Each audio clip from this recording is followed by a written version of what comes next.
To know who we are, and where we're going, we must know how we arrived here.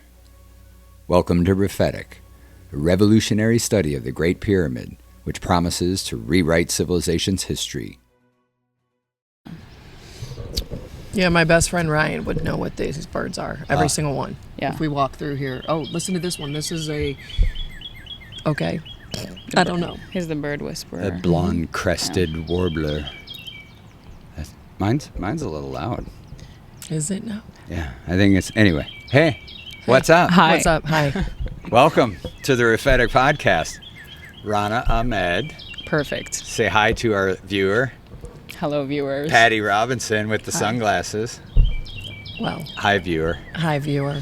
We are here on the banks of the Missouri, down the hill from Lewis and Clark's campground, St. Charles, Missouri. So Rana has joined us and Patty has joined us. And so enjoy the birds, forgive the motorcycles, the cars, the barking dogs, and the jets. Anyway. It's a lively environment, I think. And it's nice and peaceful out here. Yeah. Most of the time. But I think we're going to have to skip the planes. Oh, my God.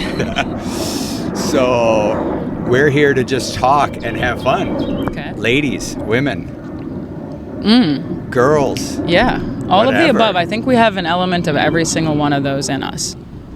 I agree. Yeah. Yeah. Yeah. So Tell us more.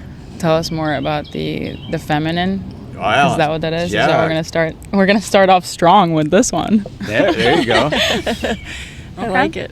I mean, to be quite honest, I am gonna improvise today. Like I definitely I do gravitate towards exploring. I think we all have different sides, feminine, masculine, and it just really depends on the situation, and when it needs to come out, it comes out. Right. Yeah. And is there not a state where we're kind of expressing both of them at the same time? Maybe.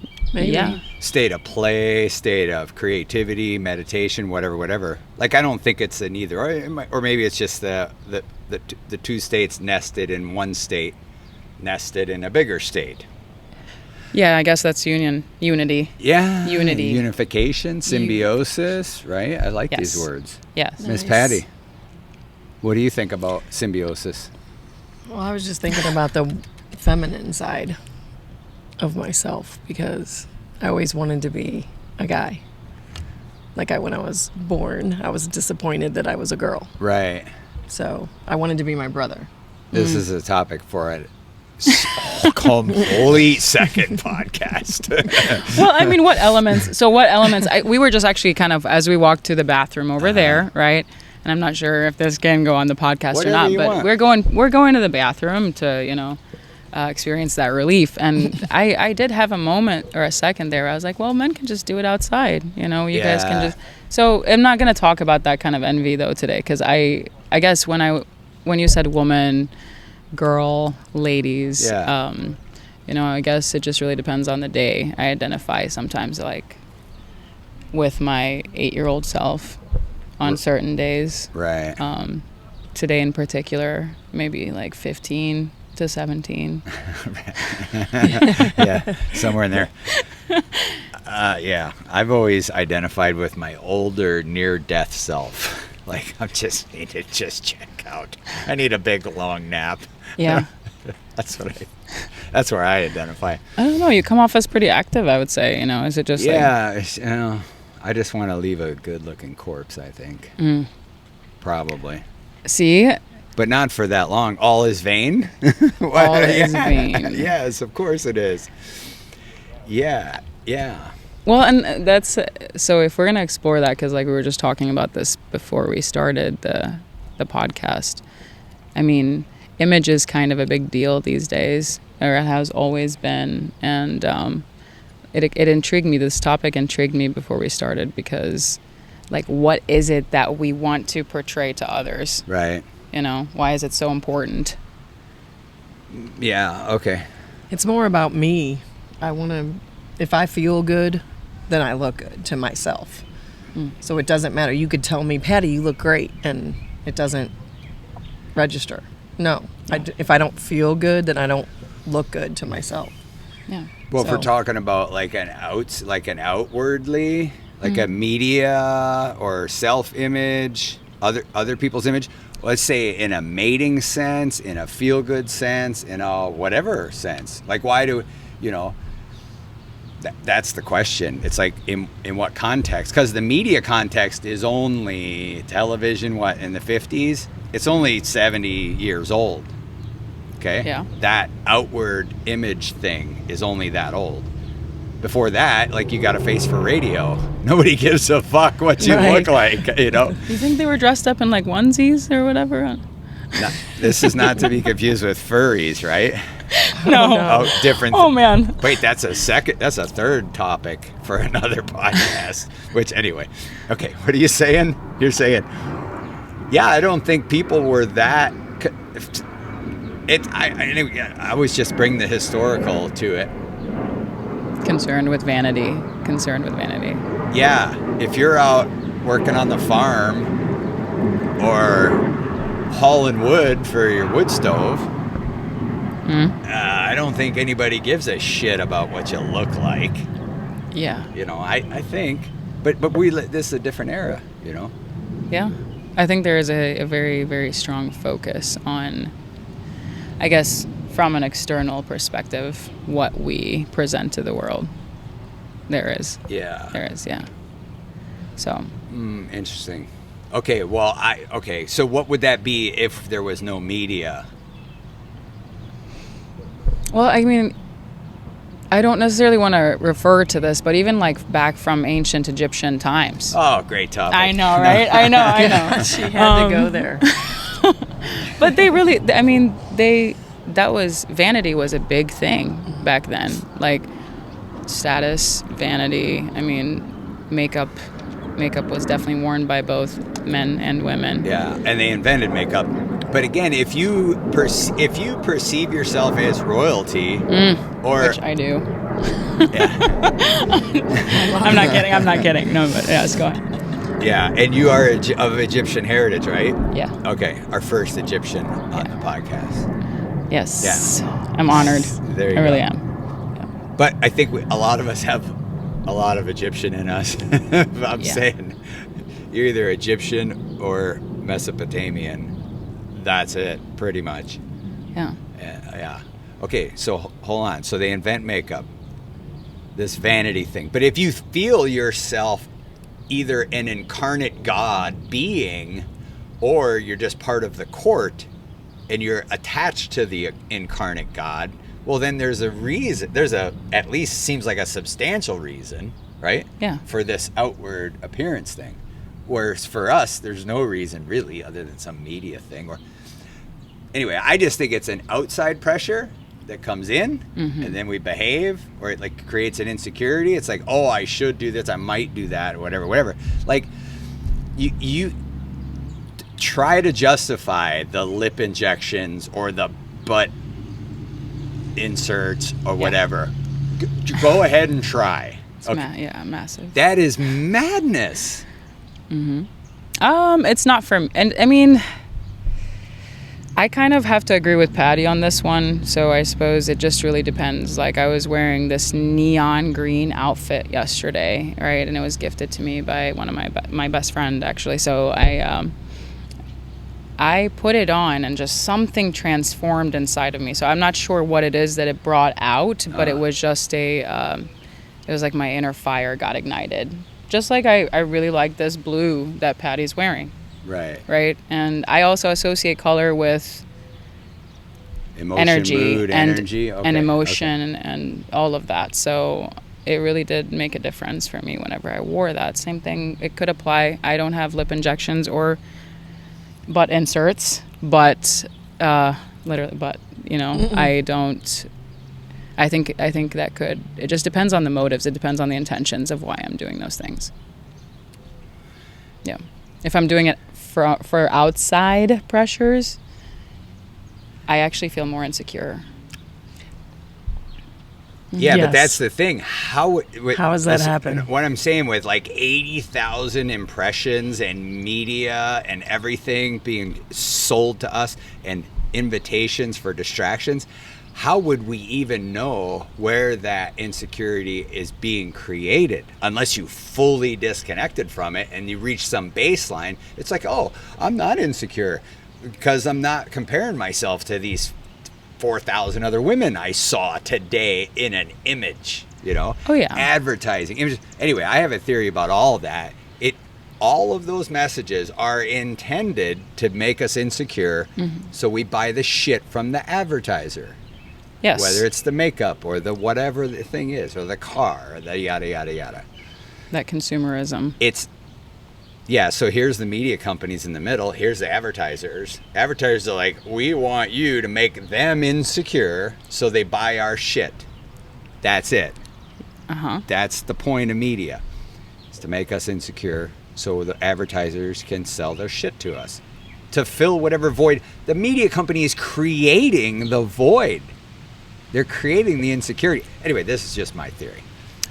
No, I mean, I would say that's right on the money there. Because like without a mirror, and I like mirrors, because they get confused with introspection, okay? Like introspection, like the whole prop of Find a Mirror is to look inside, not to fall in love with your self-image. You know what I mean? So, well, it depends. It depends on how I use a mirror as well. So, like that's another thing that it's called. I believe it's called mirror work, where you just affirm yourself in the mirror. You look at your body. You appreciate certain things about you. It's bad images. But it's true. Have you done it? Yeah, in the mirror. Yeah, and I did months of affirmation work. Okay. 35 years ago. How did it feel? It was fantastic. I am who I am because of a lot of that. See? I'm totally worthwhile. Yeah. What about you, Patty? I look in the mirror and then try to look at how that you might see me, you know. So practice like smiling, or I just started though doing stuff like that, because then when I see myself on different, and I'm like, that doesn't look good, you know. So I try to correct it. Doubt that. Mirror. Like, I doubt that doesn't talk, look good. you know, you talk into the mirror and see how you're moving your mouth, your lips, your facial expressions, you know, like the middle here thinking and it scrounges up and that looks like you're scowling. Right. Which probably is deserved on a few different interactions per day, you know, when you do that. So none of them associated with me. Just saying. Of course not. Well, not today. Okay, next. So we can talk more about image and things like that, but so the essence of the podcast is for us to like essentially just even begin or continue on the Socratic quest, which is know thyself. How do we get here? Where the hell are we? Right? Much less where are we going? Right? I mean, and I listen to a lot of podcasts, and I've talked to a lot of people. This is so why don't you tell us, like, you guys are both mothers, right? 2 boys, 1 boy. Uno. Yes. Ready for more? No, you're aged out. I'm aged out. Okay. I mean, I've got my theory on that. I don't think that that's true. However, I'm going to speak for myself because that's what we're doing, right? We're sharing our experiences here today. So I'm saying biologically aged out.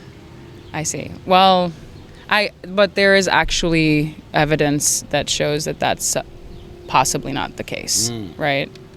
But I'm not going to continue on that path because I can't really back that information up entirely. You know, I'm not that knowledgeable in it, but I do know that there is evidence against that.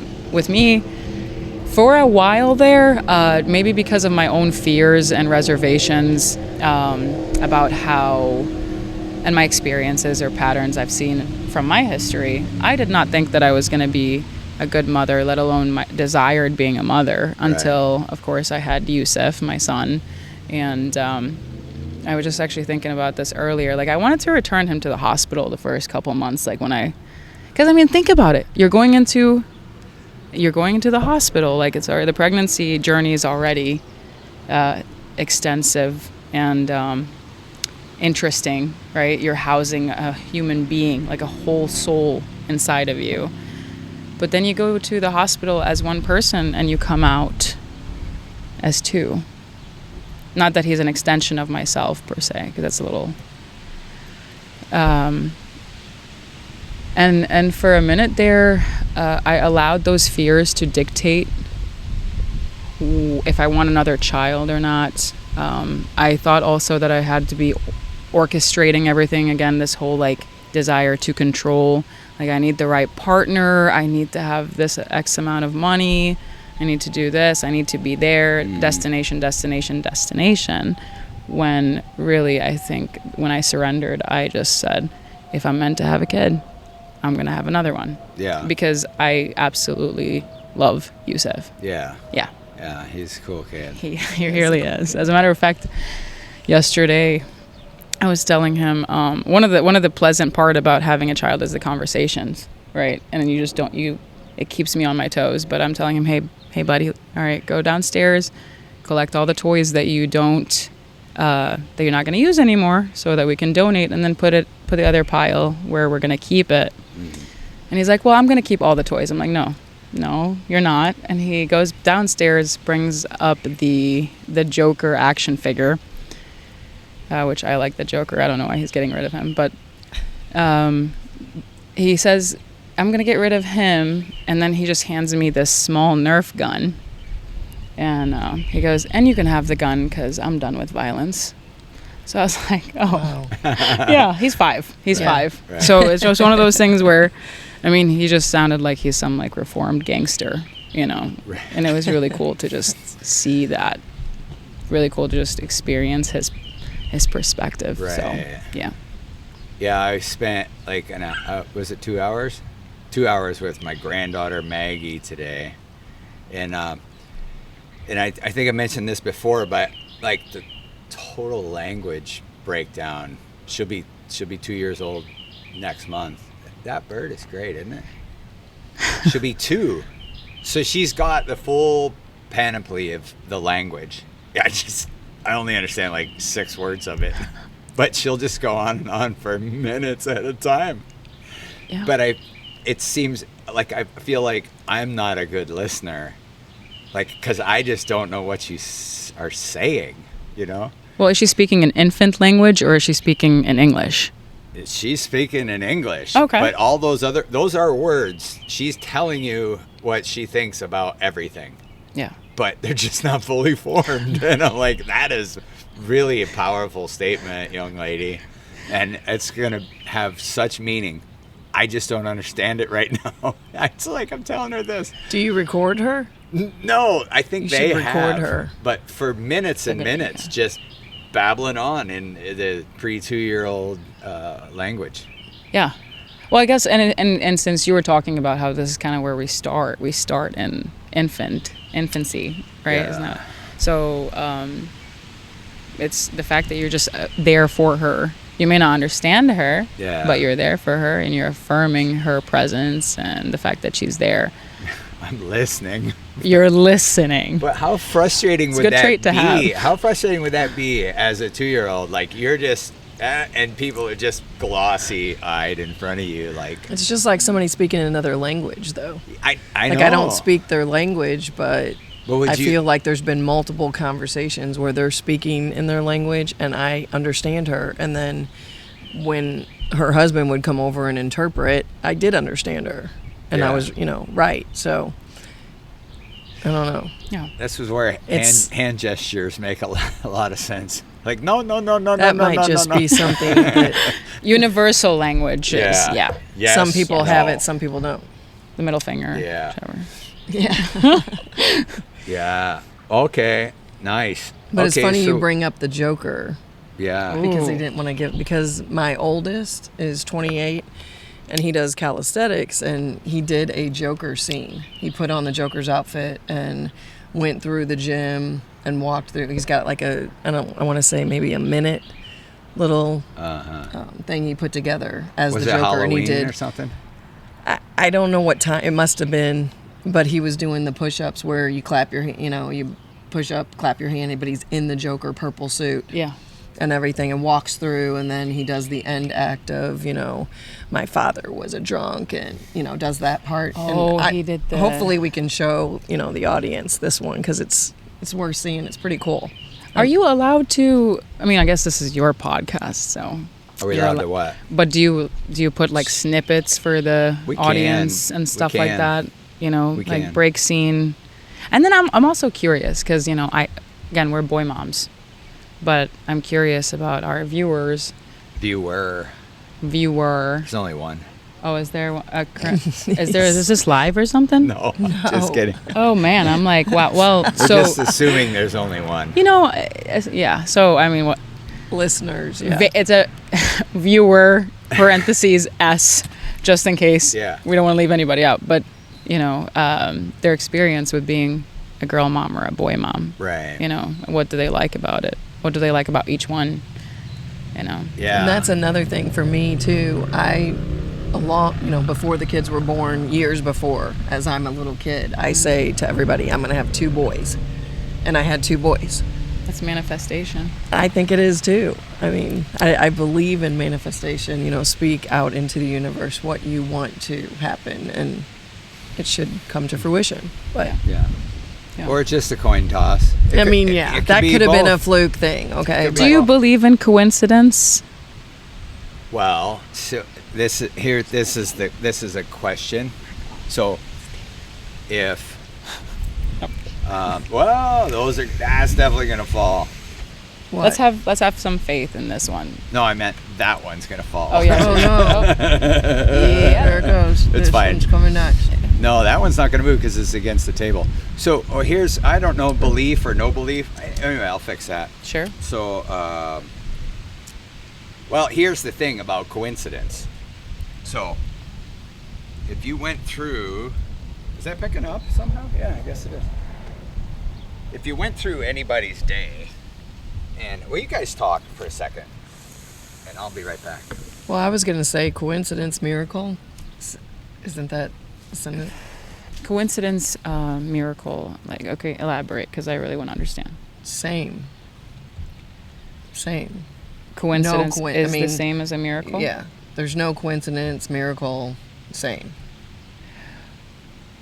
Well, I see a coincidence, so I guess... Is it a coincidence, or is it just what is, And also, like in a miracle, is it a miracle, or is it just because? I see. So, okay. like God is everything or God is nothing. Right. You choose. Well, when I think coincidence too, I think it's like a happenstance. Like, oh, it's just by accident, or it is more along the line of, oh, it just is what it is, and it's just a coincidence. But what I choose to believe is, I guess, the coincidences, they don't exist because of that whole manifestation. Like, for example, the one thing that I can recall, and this is out of many, many, many examples, because I'm a bit of a skeptic, or I suppose I have been in the past, and sometimes I still try to discredit my experiences. But there was this time where The Departed, I don't know if you've ever seen that movie. That's one of my favorite movies. Yeah. With Leonardo DiCaprio and Matt Damon. Yeah. Yeah. And Jack Nicholson. Right. Right. But I was at the time living in Winfield, which there's not really much out there. Right. Sure. It's a peaceful place for anybody that wants to live there. It's got like good pricing for housing, but I really wanted to watch that movie. At the time, I didn't have any internet. I didn't have I just wasn't set up in my new place, and I really was wanting to watch a movie. So I just thought about it, and then I go to the Dollar General on my way to pick up something else entirely, and right there in the very front of the store, there's the movie. There's The Departed, Wow. And it was with, I know. Is that a coincidence? I don't think so. Out of all the movies that could be there, it was just like right there in front of me. Yeah. So there are people, though, that are out there that believe, oh, well, our minds are so strong and stuff like that. So that it'll see what it wants to see. Well, yeah, confirmation bias. I mean, you could navigate this stuff all day long if you want. Well, I was thinking about it today, being around positive people or negative people. Who do you want to be around? Somebody that's thinking the same thing that you are and manifesting what you want and what you believe. And yeah, you want to be around those positive people who see your dreams or, not squashing you down or trying to make you jealous or they're jealous of you, so they don't want you to succeed. No, you want to be around people that want you to succeed. Yeah, definitely. Yeah, I agree with all this. This had to be 30 years ago.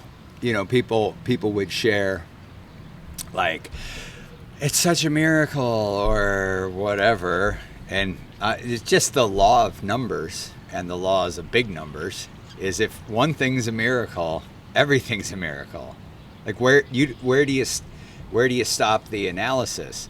Like for example, if just us, the likelihood of the three of us sitting here, the likelihood of the three of us ever having been born, having some reason, some symbiosis, some occurrence, is 100%. Yeah, because it's happening. It's 100%. Yeah. I want to get that tattoo. 100%. 100%. I want that so bad. I'm probably Let's do it getting today. You want to? 100%. I will. Text Ben up know. there. See if he'll tattoo. We know people. Really? You guys do know people. 100%. Yeah, we do. I mean, I'm like, really? Yeah. Well, do you have tattoos? I don't see any. I don't have any tattoos. You don't Me have neither. any? Well, I do not have any Wow. tattoos. You're waiting though. You will get that? So- you would do 100%? 100. I mean, if I go 100%, I will go 100% though. Like I think that's what once I start. Oh, your whole body will be covered. I don't know if my whole body. So I'm a big I'm- fan of like the Roman like the statues. I really liked that type of look, I suppose, and I kind of, but aside from the vanity element, I don't think I've ever wanted to commit to anything for that long. Right. Right. Like if marriage didn't really come up for me, then how is a tattoo going to take precedence? Right. Yeah. I mean, I get it. 100%. 100%. Yep. So a I got to good find the one. right tattoo there. Yeah. We both have a mutual friend that has agreed to do that with me. Oh, it was yeah. actually her idea. And yeah. And I Okay. really want to do that. Like, so if that's something. The 100% one? Yeah. Oh, Look Yeah. at that. Look at that. Because all three of us are meeting today. You're going to get a tattoo. Do you have any tattoos? I do. How many? I have 3. Okay. I have to think. 3. Yeah. So, okay. But you chose to commit to 3. Yeah, but random, and would I commit to them again today? No. So they're there, and I'm not taking them away, but maybe one of them, I like it. It's the yin and the yang with the sun, and that's kind of cool. But like location, all that stuff starts to get, and then some of our other friends got a Care Bear tattoo, Yeah. and it's a That's nurturing, though, It's at a- least. No, you know. there's it's one a of finger. them. Yeah, it's like the a- flip off finger, and then the other one is the crying Care Bear. And It's the don't give a fuck bear. God. yeah, Whatever. well, the fuck I you don't- I one don't is, know. Sorry, fuck you. But the I don't give a fuck. That's what I wanted to get because that's what I say. And there's Got like Yeah, I didn't know that that's what their names were. Is there Care really Bears. an I don't give a fuck bear? Well, it's No, the it's a new made up- it's a new made up- incarnation. so no, I don't recall. I No. never watched that show when I was a no, kid. So I know, but no, they I'm- just made them up. Care Bears are nice and sweet Yeah. and like loving, and Sunshine Bear and all that. Got They're it. supposed to be Right. fun. Got it. But they made up the Crybaby Bear because that's the nickname, and then the Yeah. the FU Bear. And you don't have any tattoos. No, well, well, there's a particular reason, and that this goes with watching shows or being a fan of something. Also, Uh, or even say sports. I allow myself to watch something if I go play it. Okay, like I'm not just gonna sit around and consume shit for that sake of that. Okay. Or if I like, occasionally I like a show. I like Netflix, and I'm captured by story, whatever, plays, books, whatever. It doesn't matter. But if I'm really enthralled in something, I probably should be writing a story, which is my gift, instead of just being enthralled and consumed with somebody else's gift. Transfers to tattoos. It's like, I'm not a canvas, thank you. I might have stuff to create. And this is not to disparage people with tattoos. So there's that, and I have Big Dave on, but there's the whole tattoo culture. But this is a whole discussion. But anyway, I think for the artist, it's like, here, be my canvas. That's all cool, But then there's the call it the culture or cult, if we wanted to shorten it. And I realize I'm on a limb here, but really, is like for listening. No, not for just you guys, but for anyone. Like, it's because the internet's forever. But it's like, here, these people that maybe think different, want to live different. They want different kinds of transportation. They like motorcycles. I like motorcycles. Okay, and so we're all gonna be different via tattoos. But then we're going to hang out with all the people that are just like us. It doesn't make any sense. Like, practically, logically. Like, if you want to be different, just be different. Be right. Different of mind versus... We're already unique in body. Every one of us. Yeah. Completely. Down to our fingerprints. Exactly. So I don't get any more unique. This artwork or this or that or this style or whatever the thing is not going to make me any more unique. So anyway, I just don't put any energy or thought towards outward uniqueness. Got it. But I would urge everyone to be unique of mind and maybe unique of like soul, if to use the common parlance. Well, and that's interesting too, because I like the fact that our topics are getting thrown out there because it'll circle back to each other. But that's this individualistic movement, right? Yeah. I mean, that is a more external expression. It's an external form of expression and it can come from wanting to identify as unique or special. I know a lot of people, at least from what I've asked, like the pain of tattoos as well. Oh, right. Like it's cathartic. This endorphin stuff, right, too. The endorphins. Yeah, people like it because of the pain. Exactly. But it just, oh goodness, I'm losing my train of thought. But this, your original question kind of asking the journey of the self, like where did we start, how we're here today. The more that I go inward, the more that I start to embrace why am I truly different, and honor your difference, and honor her difference, and honor other people the same way. And are you seeing now too, is like as you're really embracing, let's say, a unique path, a healing path, or whatever path you're on, all of a sudden you look to your left, you look to your right, oh, here's this person, oh, here's this person. Like-minded people, like-spirited people just start to funnel in a same direction. Yes. That's pretty cool. I think it's always been cool. Absolutely. Like the friends I have, like that's how we're still friends. It's like I've filtered out all the people that aren't friends because they're not on the same trajectory funnel. Mm-hmm. Yeah. Which this is why you and I seem to always get back together. We're in the same funnel. You're like her yin and yang tattoo. Exactly. That's what that is. Yeah. It's the masculine, feminine, and then interchangeable. I'm with you. Nice. Nice. Wow. No coincidence. No. Okay. So but it's back to the coincidence thing. It's like, so as soon as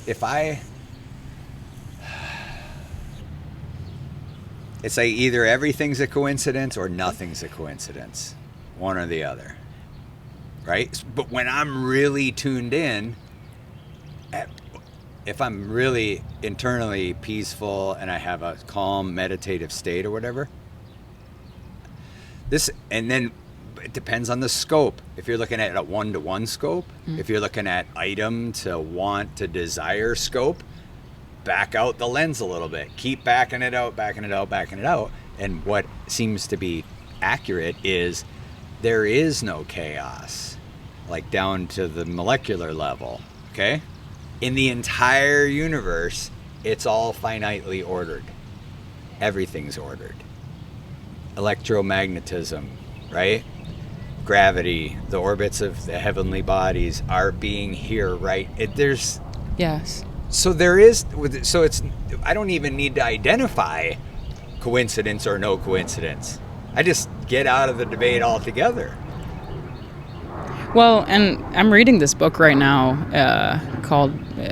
titled Becoming Supernatural by Joe Dispenza. I don't know if you've ever heard of it, but it does, I guess it's neuroscience based. Okay. Uh-huh. And it goes along what you're saying right there, is that I am attracting everything to me at all times, Right. naturally, with order, as long as I can keep myself balanced, meditated, or in that meditative state, in that receptive state, and in harmony, Right. within myself. But if I'm disrupted or whatever, now everything's an obstacle. Everything's disconnected, disjointed. There's no unity, there's no symbiosis. But that's an illusion. Like you're saying, positive, negative, and I don't really get into the optimistic, pessimistic debate. I did for decades. I was like, I woke up to the soundtrack of Rocky every morning for like 10 years because I'm just gonna Mr. Positive. I'm gonna go out to positive. This isn't a problem. This is a challenge to overcome, and then I'm just all positive all day, every day. Whatever. Eye of the tiger. Tried it for 10 years. Yeah. And I've been super pessimistic or depressed or negative or whatever, right? Neither one of them is real. No, because that could be rigid. That could be very rigid. Like if, if I'm like, you're being really negative right now, I'm already judgmental. Sure. And also, what is it that I'm deeming as negative and positive? Right. I guess in alignment really would be the term I would use. Like, unless you're referring to something else. Like, you know how people say, I have negative emotions. I don't believe that there are negative emotions. Oh. I believe that we feel all different spectrum of emotions. Some are lower vibration than others, like gratitude, bliss, versus shame, guilt. That's on the... But fear. If you're feeling shameful or guilty right now and you're talking to me and you're venting, it depends on my own emotional attunement with myself, right? Right. I'd be able to receive you without being affected. Yes. Yeah. Right. Because then we wouldn't have connection with each other. Yeah, but couldn't you... I mean... Yeah. Or sometimes you just sit in it just for a moment or whatever, people just, yeah. Okay. Wow. Okay. So more on the universe. Well, I mean, I've been really wanting to ask you this question ever since we talked about our outfits. What is your ideal outfit to wear? And like, if you were to just be without the external pressure. Yeah. Like, if you were a radio personality, what would you wear? You got a face for radio. What would he wear? Radio. I know mine. This is a short answer, and then you guys can take it from here. But so, a few years ago, I just, like, if I was going fishing, or if I'm doing yoga, or I'm meditating, or I'm gonna take a nap, or I'm gonna go for a walk, or if I'm sitting in a swing, or watching my kids play baseball, or whatever, reading a book, I kind of want to be in linens and a t-shirt. Like that's it. Different colors, whatever. Just comfort. Like my own personal comfort. And I guess it reflects a self-image. Like I don't care about, the business suit and a necktie, which I wore for 20 years. I won't ever wear another one. Okay? There's certain things I don't care about. But here's the last thing I have to say about dress is that I think there's a lot of justification for looking on the outside how you feel on the inside, and those becoming the same thing. Okay? So I think that's the most I have to say about looks. But it comes to hair and like beard in the COVID thing, right? Damn planes. Out of our those control. Wright brothers. I just did a podcast last week with my buddy Chip. He's a pilot, anyway. But I made reference to Elizabeth. Did you date a girl named Elizabeth? Anyway, so we do all these inner podcast things. Like Elizabeth had a pilot phase where she was dating pilots. I'm like, that's a decision. Don't. By the third one, it's a choice. Anyway, so then last week was Chip, and I was like, Chip, my pilot buddy. So we started talking about that. But where was I going with that? Damn the planes. He did have a girlfriend named Elizabeth, but it was not Elizabeth. That Elizabeth. But anyway, I asked him. I said, what was the date of the Wright brothers? It was December 17th or whatever, 2000 or 19. One of those. 3, 4, 5, whatever. Right. So, but he didn't know it either. I was like, you're disqualified as a pilot. Anyway, but like in the COVID thing, I grew my beard out.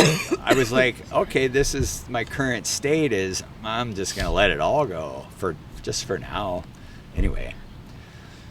So. Did you feel liberated?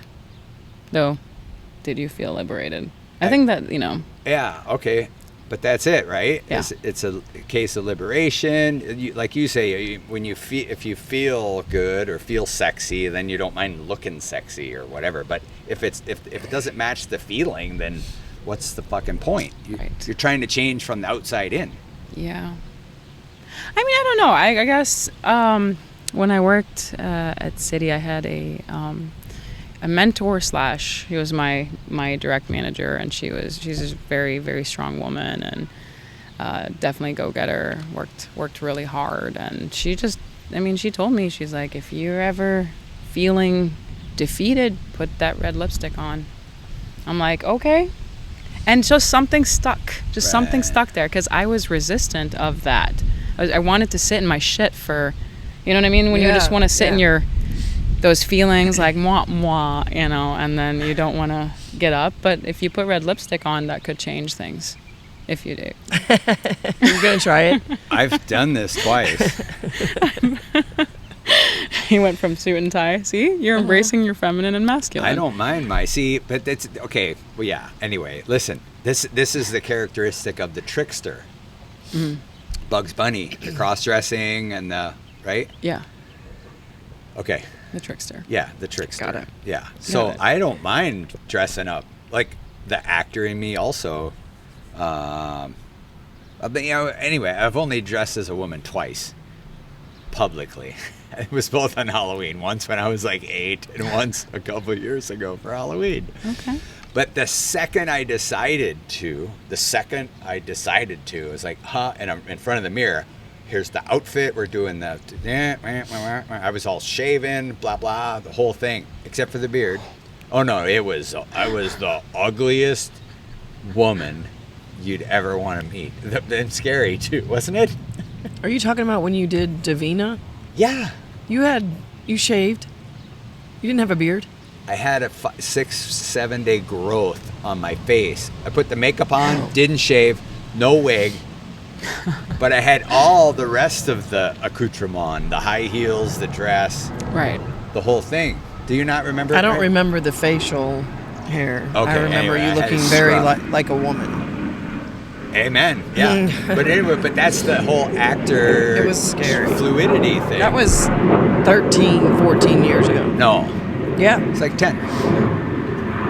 it was more than 10. Okay. Well, Time's not linear, you know, just one of those things where. yeah.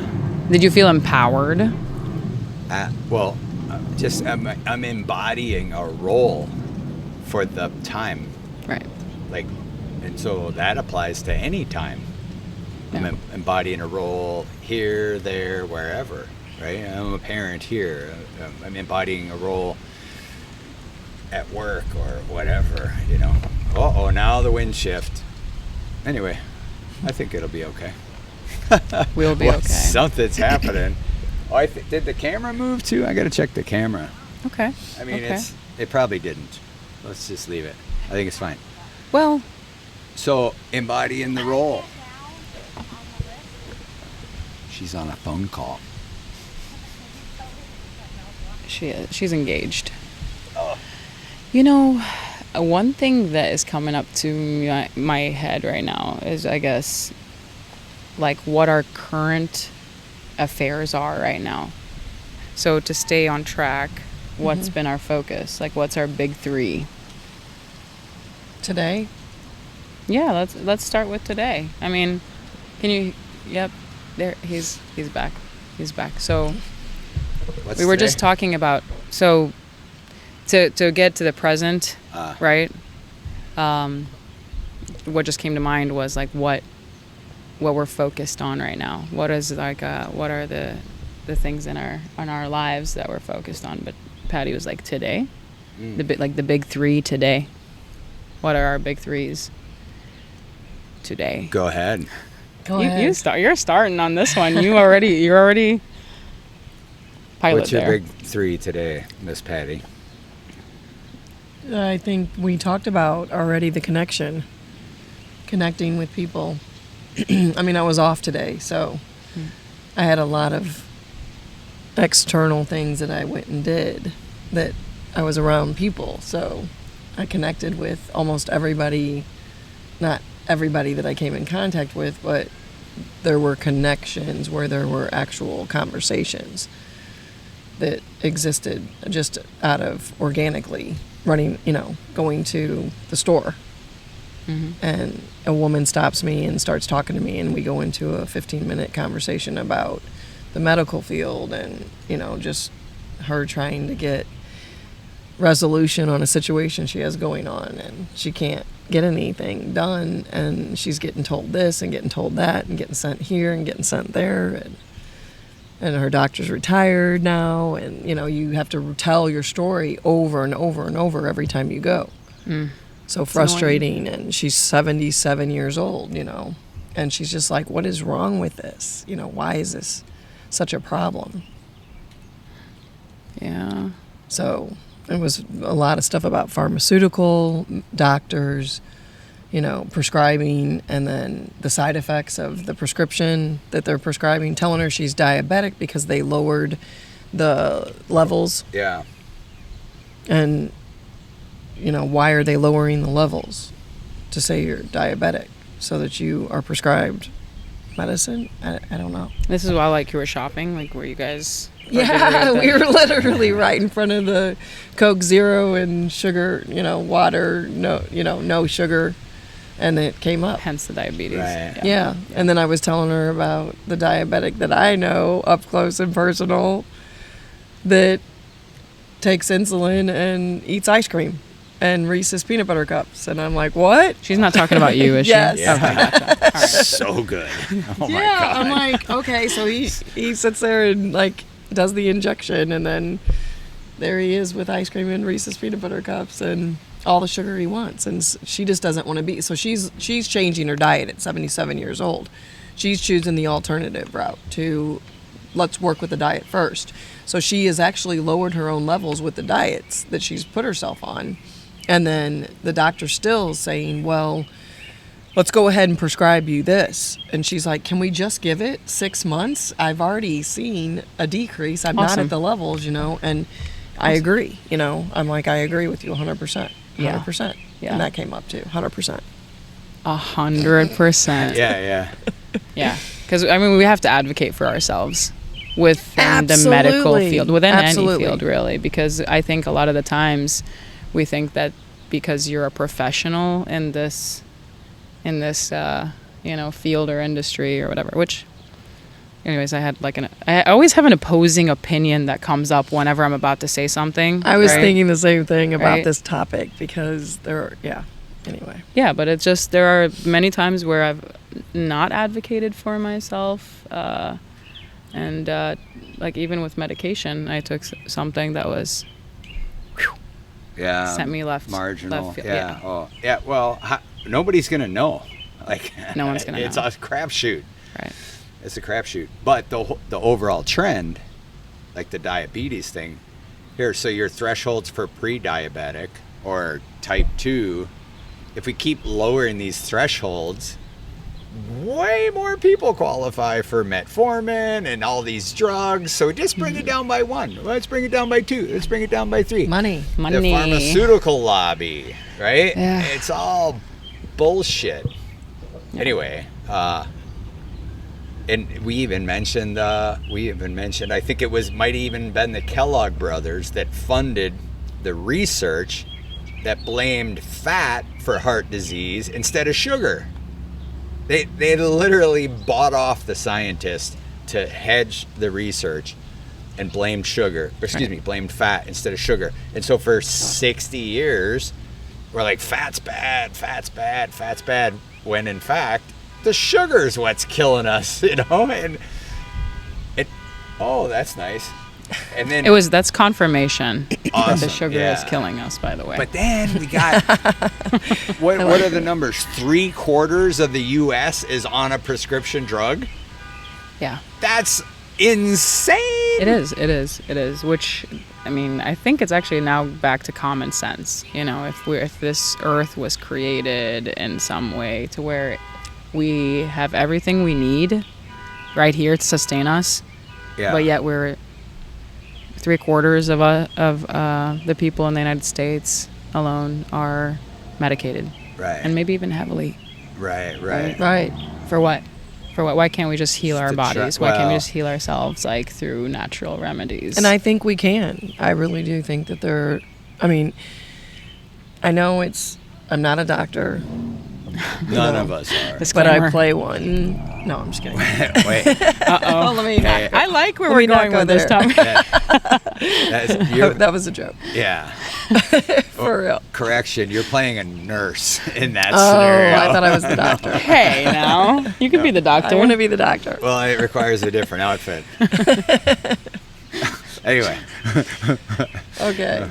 Okay, so All you right. were giving us you your top. lost your just train of went- thought. So first one's connection. What's the next one? Oh, today.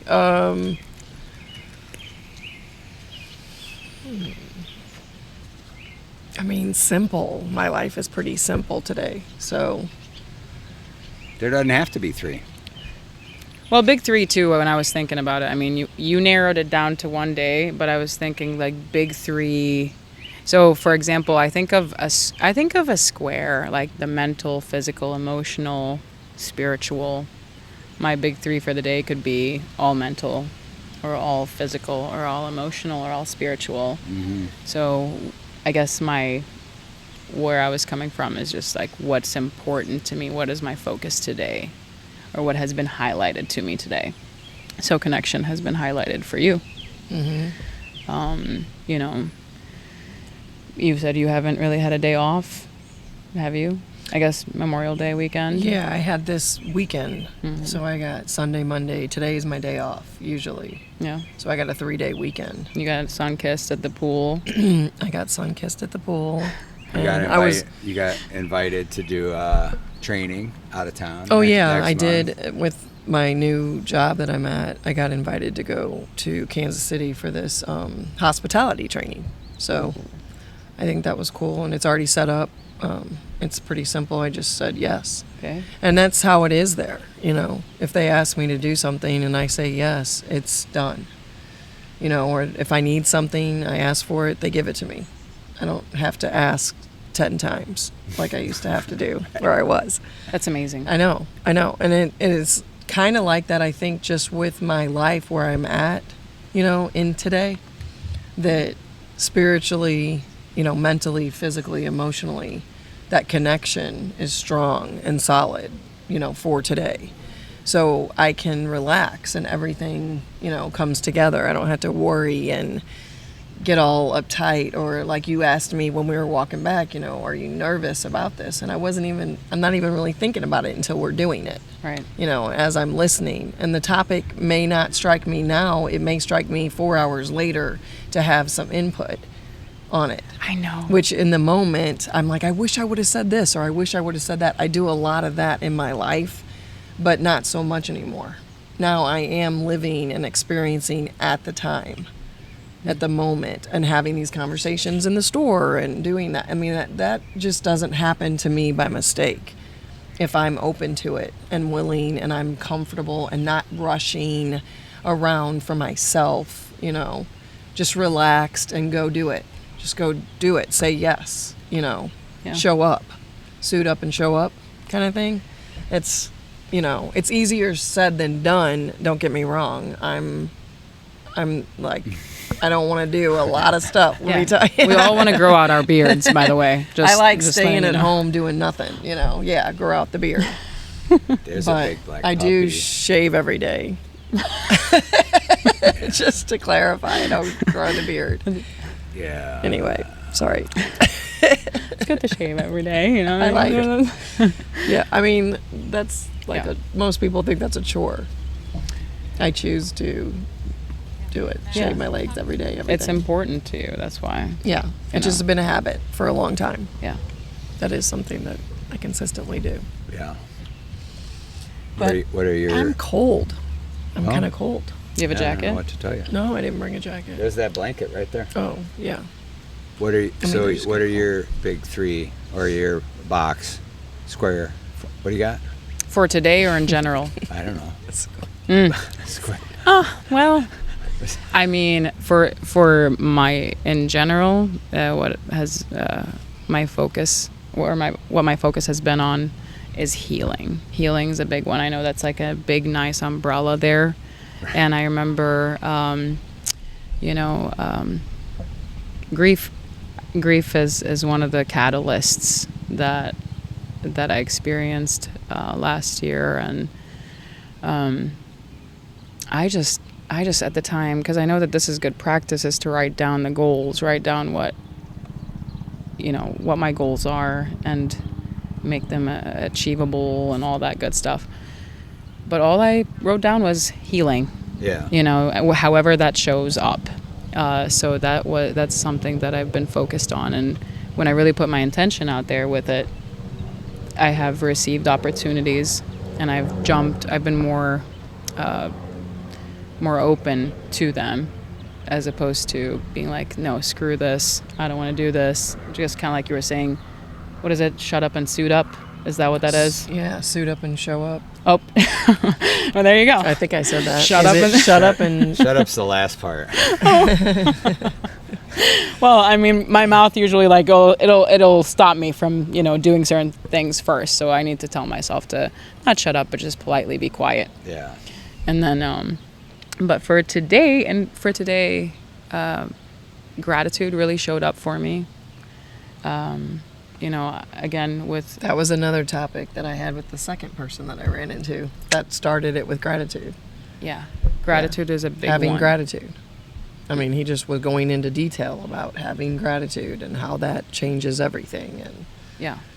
the awareness and Absolutely. and your job and everything, being grateful for the things that, that are simple. It could be just taking a breath. That was a big deal to me, just to take a breath, to breathe. Yeah. Well, when I get tense, when I get anxious, I'll be sitting at my desk, for example, or if I am stuck in my head, I'll almost stop breathing. Like I'll just tense tense up. But today in particular, I kind of milked the feeling. I was suggested this practice to be very detailed with my gratitude, with what I'm grateful for. So if I got flowers from my sister today. She stopped by at work and she gave me a bouquet of flowers, and I mean, it was unexpected, but I just smelled the flowers. Like, it kind of just sat in that sensuality with the flowers. And I think sensuality is important in gratitude, just experiencing it in detail. I like that. Yeah. So like just you being at the pool, being sun-kissed, and feeling the breeze on your skin and the drops of water just rolling down. It's a sensual experience, and it really, really is beautiful. Whenever I can use my senses and acknowledge that they're all there, as opposed to just stay headspacey. Right. I like it that you said you set your intentions. I think you said that. And that reminded me of the breathwork session that I did. And I set my intention was joyful. And I ended up laughing so deeply, uncontrollably, like 25 minutes into it, 30 minutes into it. And it was just like so beautiful to me. You know, I mean, almost to tears. And then I, you know, like she was like, keep going, you know, but I just didn't want to, I didn't want to cry like that long drawn out, you know, because it was starting to hurt that I was laughing so hard. Yeah. It was hurting. And I'm like, I don't want to, like, you know, it was great. I loved it. I couldn't believe that was happening to me. And then at the end of it, I realized that my intention was joyful. And I absolutely experienced it 100%. And I was just like, this is crazy. It's just energy. It just needs to be let out. Yeah, it was so fun. And I mean, I haven't done it since, just because it's hard to do.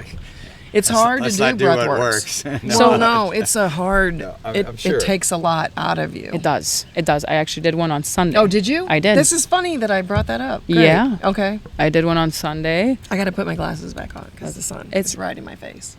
There you go. The lighting. It's perfect. It's like natural. It's all the natural. Yeah. It is right there. Yeah. But this breathwork session, I didn't have any expectations. I had band rehearsal on Sunday, and then it got postponed to next weekend. So then I was just like, all right, because while I was doing a gratitude list the day before, I heard about it from a woman friend of mine, you know. Yeah. And then, and I was like, you know, that sounds intriguing. Again, you know, I'm open to healing opportunities. And if I've been born with this breath, I'm going to acknowledge that I'm born with it for a reason, right? So when I got postponed, I was just like, perfect, I can go to that breathwork session. I ended up going. I know that we were told to set intentions as well, but after I got past, so I laid there with, I think it was like 5 other people. At first, comparison came up, you know, is my breath like too fast, too slow? Oh, right. Yeah. Like, is it too hard? You know, that kind of thing. And I pushed past the comparison. I said, fuck it. I don't care. And I had to continue reminding myself through the process initially. And then I started like tensing up because breath work, I guess it's tetany or something like that. You get tetany. But it's when you exhale too much carbon dioxide, right? I think it's. Or you don't exhale it. You don't exhale it? Yeah, you have to. The deep exhale. Because you only exhale about 90%. And so CO2 will build up depending on how you're breathing. And so the lightheadedness or the euphoria stuff or hallucinations is a result of the buildup of CO2. Well, I had my jaw clench up, right? Like I couldn't open my mouth. But the coolest part is that, so basically, it's blockages within our body. So breath allows that to be dislodged and moved. And what I thought was super cool, right? Because again, sometimes I push down grief, or I push down heavier emotions that I am not used to handling. or don't want to acknowledge at this time, and kind of like can disguise it as like I'm too busy, or what if I feel this feeling like I'll be crippled, right? Not today. Like I'm gonna be in the corner. Not today. Right. But it was that day.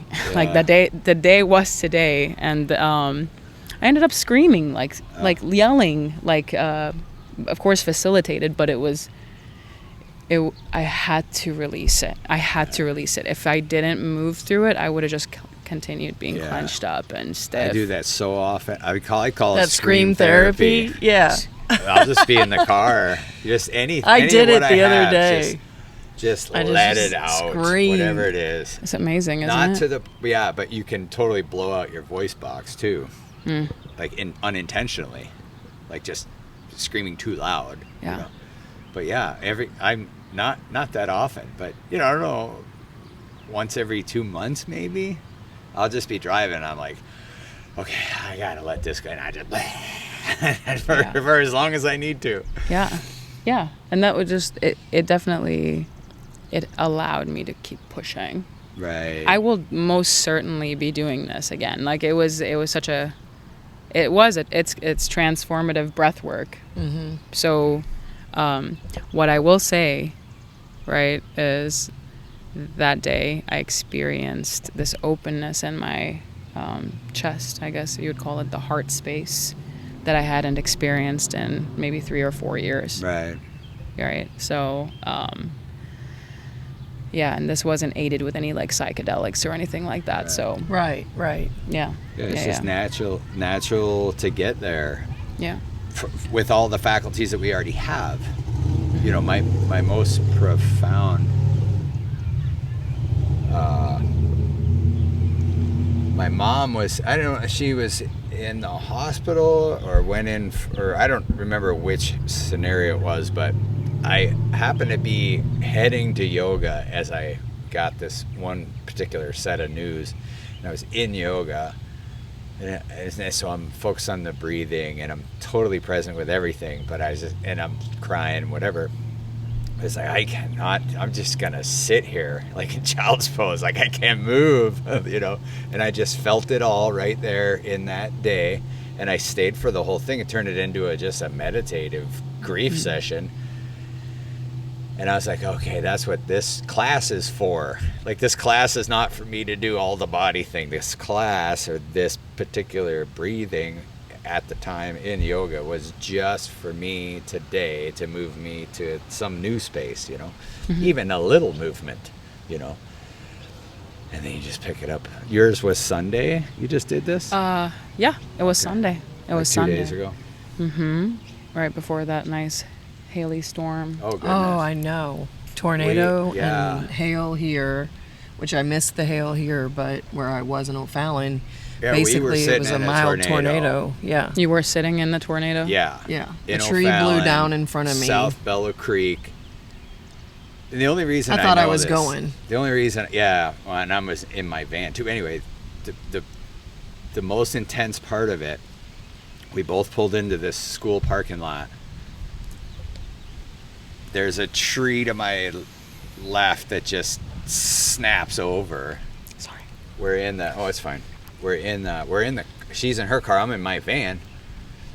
The wind was coming from the west and just on a dime switched from the south. Like, whatever we were in was within 1,000 yards of us. The swirl of the wind. We weren't just in bad. My car went like this. We were not lifted in. And it was off. Yeah. And I was like, what did you experience at that time? I'm very waiting. curious. I was just breathing. Yeah, I just was like, this is okay. it? Stay calm. Yeah. No, my thought was, like death. I didn't think, but I figured I was gonna lift, or the tree was gonna land on me, or the van was gonna hit my car. Yeah. You know what I mean? It was just like, or okay. debris. We just start getting peppered with debris. I don't know. I was thinking we were gonna lift off the ground. Breathe and wait. Yeah. That's all I was thinking. It was crazy though. But I'm saying is that wind direction change is close to a vortex. You don't get it if you're out away from it. You'll get wind from one direction or another direction. But if it changes instantly from the west to the south, you're in the rotation. It's not that far away from you.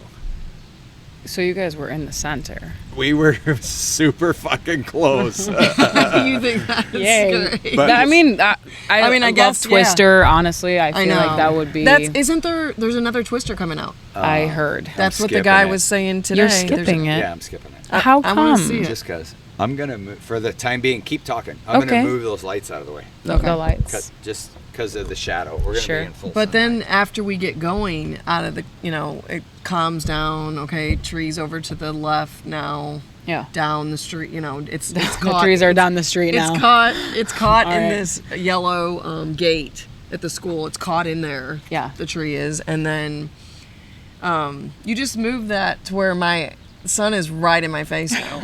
It But was she's got blocking. sunglasses It's on. good lighting. Is it? Yeah. Okay. Oh perfect. man, it's bad for me. No, it's good. Anyway, so then we take off and we're going to get back on T.R. Hughes Boulevard, and there is like, what do you say, 4 foot of water standing water Everywhere. And this Where were you guys? O'Fallon? Yeah, Missouri. T.R. Hughes. On Sunday. 70, just south of there. It was Okay. like 5:00, 5:15. Yeah. And this Mustang goes through the water, and It's I'm up to their a doors. Mustang. It's up to their doors. That was It's- really dumb. I know. I'm thinking Yeah. I'm Everybody not was doing doing it. it. Everybody was doing it. All right. He's in well, front of everybody's me. doing it. Yeah, I I'm mean, not. doesn't mean- I turned my car around Yeah, we both and ran went off. and just avoided that because I'm like, no. I mean, Yeah. what are you gonna do? Just float away? I mean, and even if you make it Surrender. through there, you're going to have electrical problems on your car for Yeah, sure. water damage on the car.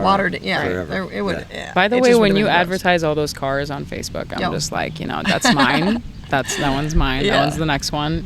So I know there's so many good ones. yeah, So many. because good you're ones currently out there. working at Audi. Kirkwood. right? Yep. Yep. So Yeah. Nice stuff. Yeah. Okay, there's so many nice tornadoes. cars. Big three, focus. Okay, pick another topic. What's another topic?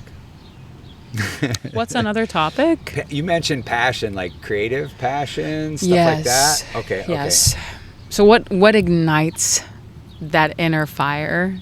Really, that's one of the big threes. Is what is it that really turns me on in this life? Like what kind of Motivations, purposes? Yeah. Because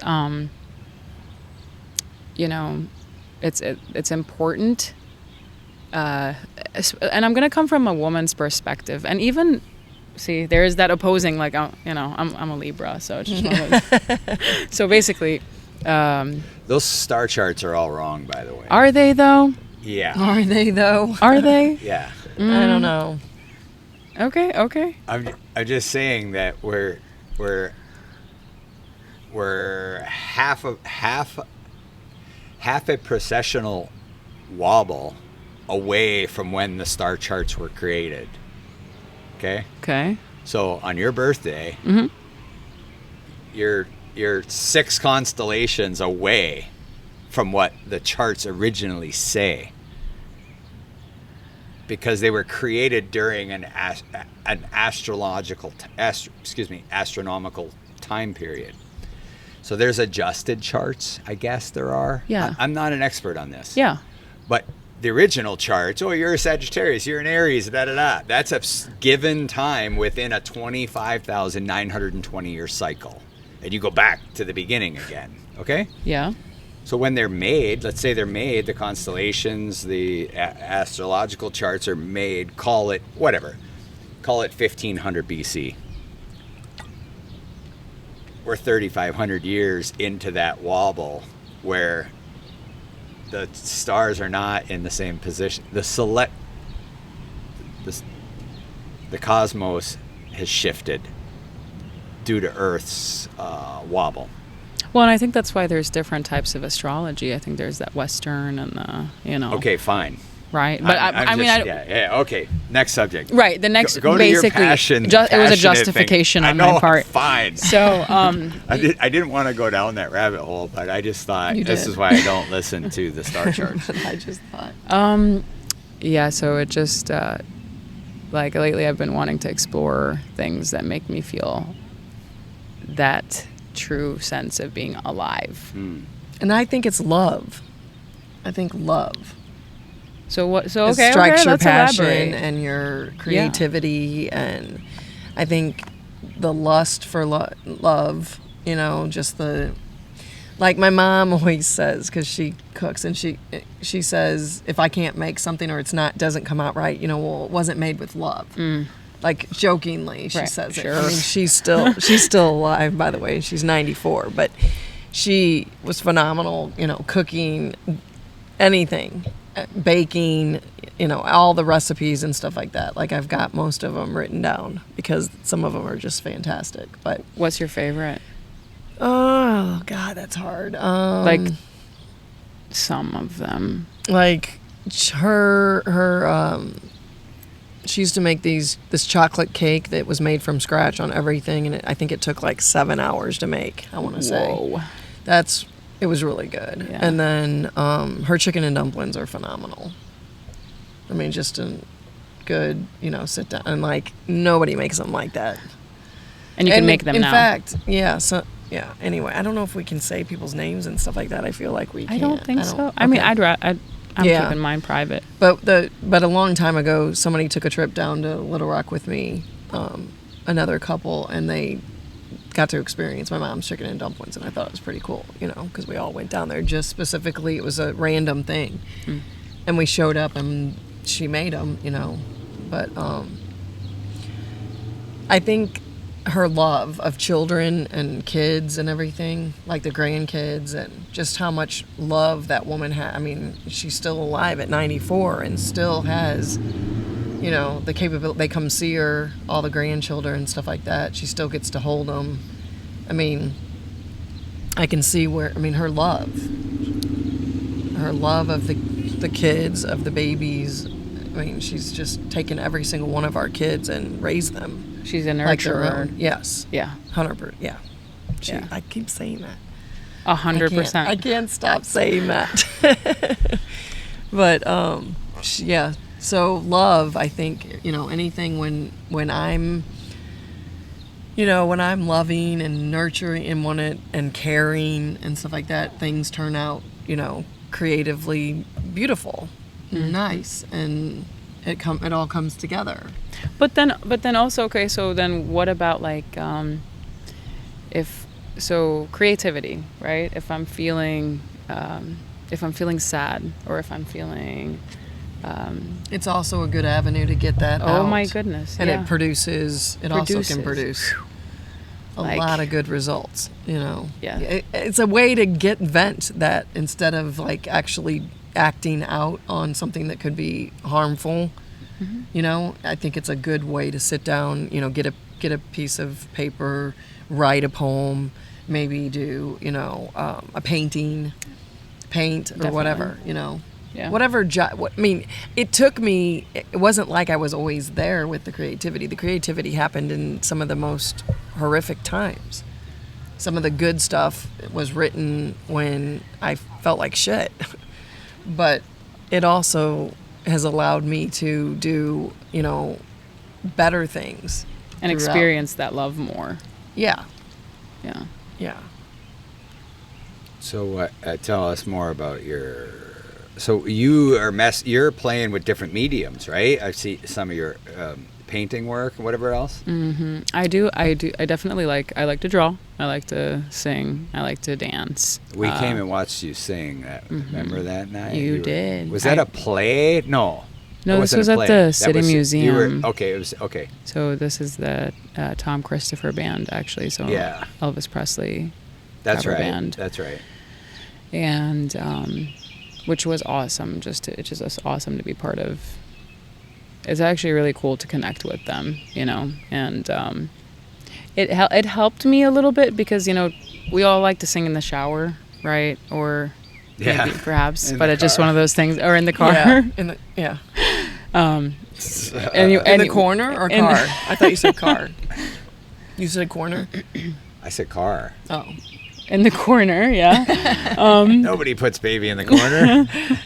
So basically, it was just a good opportunity for me to be out there in front of people and practice that. But the more that I just own certain parts of me, the more that I'm able to embrace that form of expression, singing, you know, Right. and then putting myself in uncomfortable situations. Yeah. Like not the kind like in a dark alley, but just more of a Like intentionally safe but uncomfortable. right. Like Yeah. get out of my comfort zone Right. is a big deal. It's a big deal. So Yeah, I think that's okay. Yeah, I think. Well, You sing good though. You sing really good. I'm- Like I want to sing, I try. I can't sing. It's okay. bust out a note here I for can't. us. Come on, There's on the nothing. podcast. I got nothing. No, do you want to sing? not right now. No. You have a microphone. I mean, if we all sang together, then Like yeah. what? But I mean, Happy birthday. happy like that birthday. song. One. Rewrite it. No, Rewrite that's that. the I don't that's the like it. go-to. That's the go-to. That's my least favorite Happy, song. I know. Happy I birthday hate really the is the happy- go-to. In theater, like Yeah. if I show up for an audition, I'm not musically inclined at all, and the director's like, "Just sing us Happy Birthday, will you?" Really? And so I did it. Yeah. But I'm saying, and that's the default. If you're not, if you say you're a dramatist, but you're auditioning for a musical, it's like this was the Marilyn Monroe singing Happy Birthday. It's like she's not necessarily singing it to anyone. It's just she's singing. She's putting the universally recognized song out there. Yes. That's all. The way that she was singing it, though, she was like more making love to the. Oh, You yeah. know, like, hey, Mr. Like President. popping out of a Right. cake. Right. So, Anyway. you know, Yeah. she was just. Oh, She was yeah. singing. I don't know. It's debatable if she was singing or not. But She could have been singing the alphabet and it would have been just as effective. exactly. So I guess we could sing. A, B, C, D, Okay. E, There you go. F, G, H, I. I'm not singing at all. But anyway, okay, but all right. What is the deal with creativity? Is it just the fact that school and life just squeezes it out of us? We take so yeah. I think I start to accept impositions.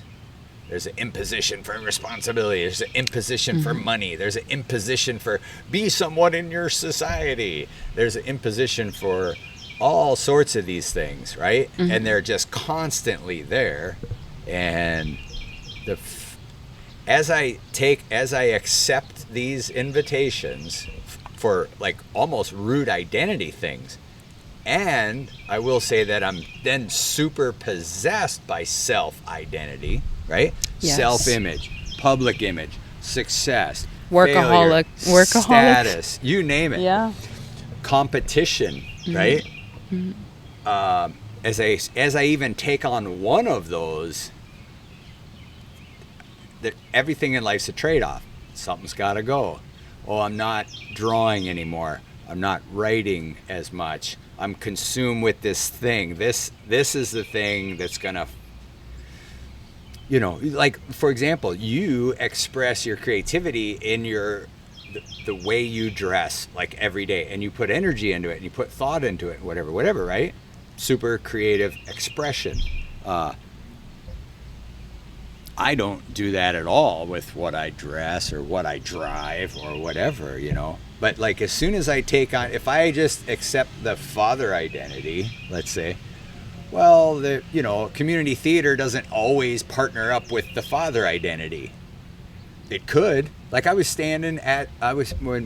my son was in football, I was talking to one of the other football dads, and I can do like the alpha male role, but I'm telling him about the play that I'm in. He's like, theater?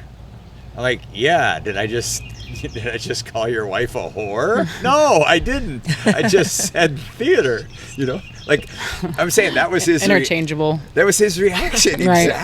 Exactly. So anyway, but it just whatever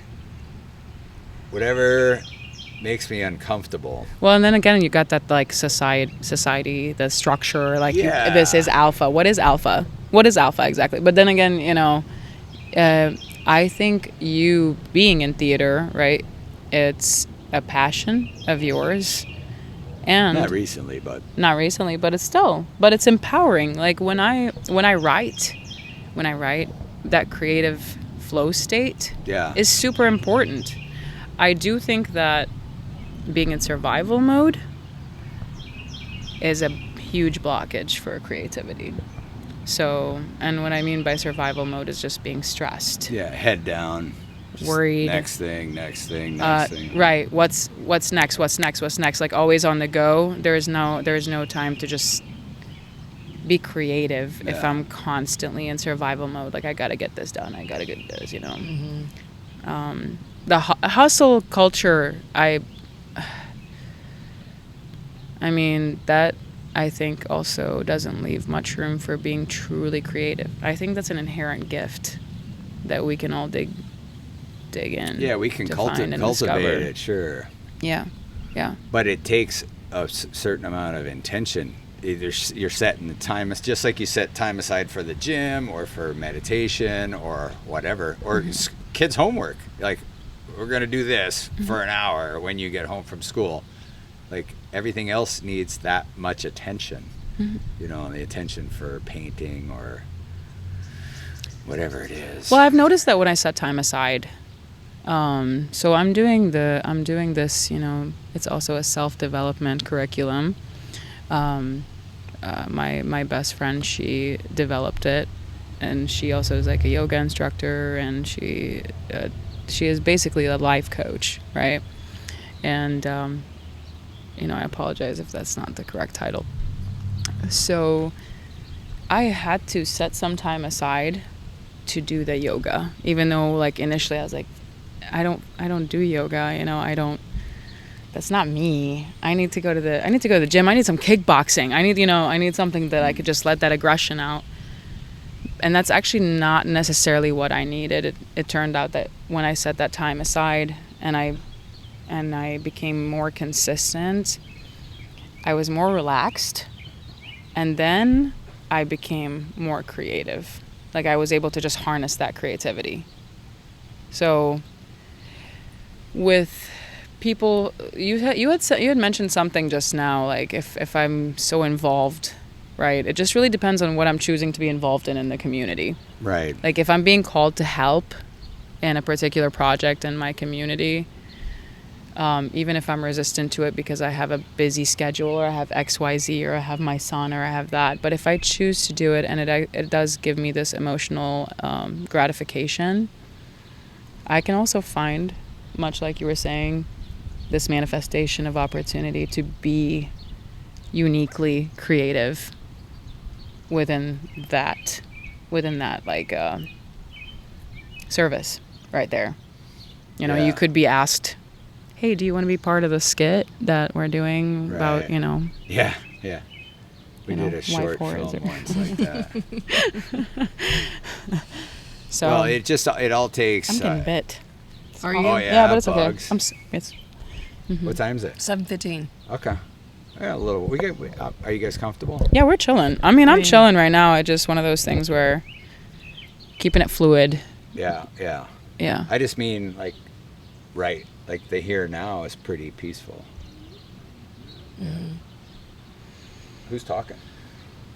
Oh, They're at the bench people. right there. Mm-hmm. Yeah, the old Missouri. The Missouri. Okay, so creativity. I'm just saying, in my life, I have taken on, let's call them identities, right? Or like in the 4 agreements, like here's the dream that you're adopting. Like at some point, you know, you hear stuff like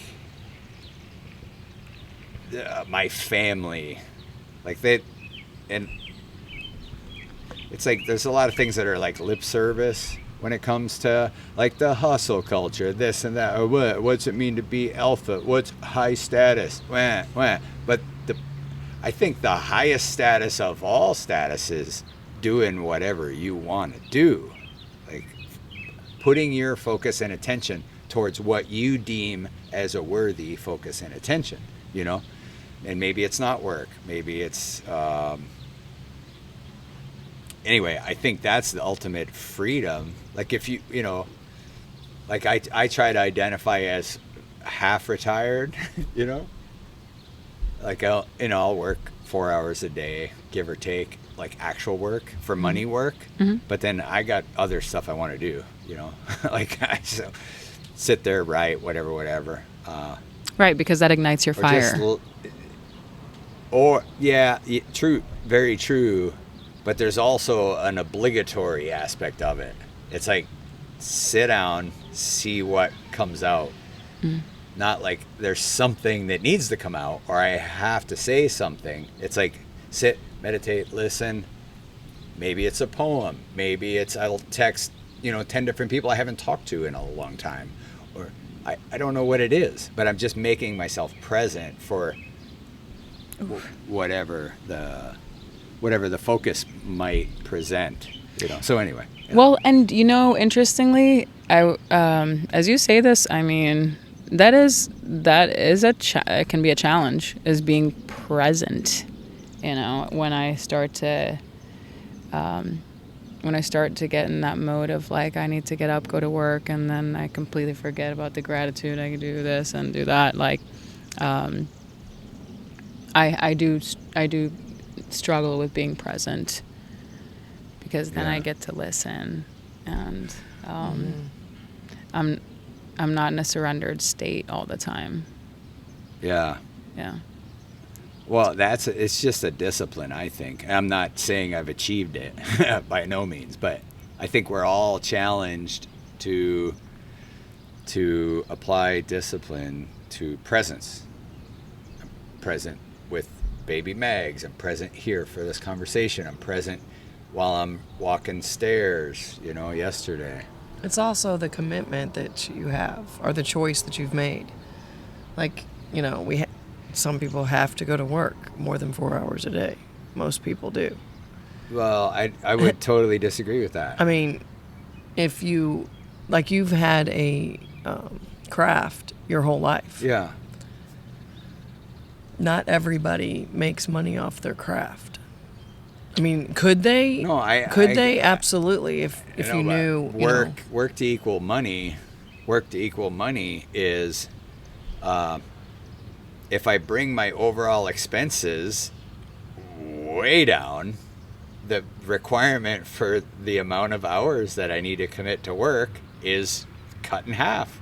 Right, but most people are not doing that. They're not thinking that way. I understand, but allowing themselves to do that, available. Me included. I mean, I'm not there to look. I mean, I have been there. I've been forced to be there where I didn't have. I'm just saying it's available. Everybody figures it out for themselves. I was happy when I wasn't really making that much money, and well, it's because you didn't feel obligated, right? And then the pressure was off. There was no choice. Right. It was what it was. It's just going to be that way. And I was trying to get out of your way, by the way, it's funny because I stood, it's right there in my face. So it looks good in the camera. Okay, fine. Hi. I'm just telling you. I hope it looks good in the camera. Yeah, it does. Well, good. The other thing I was thinking though while we were talking is a lot of things have happened right here in this area, this spot for me, personally, and knowing some of the stuff that I know about you as well, but. My dad's ashes I threw over here on the corner in the river, 14 years ago. 14 years ago. Because he passed away in the summer. And I wasn't living here at the time. I just happened to drive and know that the river was right here and took his mom. His wife. Took her down here with me and just randomly put the ashes there. So it's right there. And then I just live right across the way over here. No coincidence. And I've been there 8 years. And then... Sorry. It's okay. And then a friend of mine... Well, how I got the place was on Main Street, there was a number that was written on the window. And I called it, and I left a couple messages, and they never returned my phone call.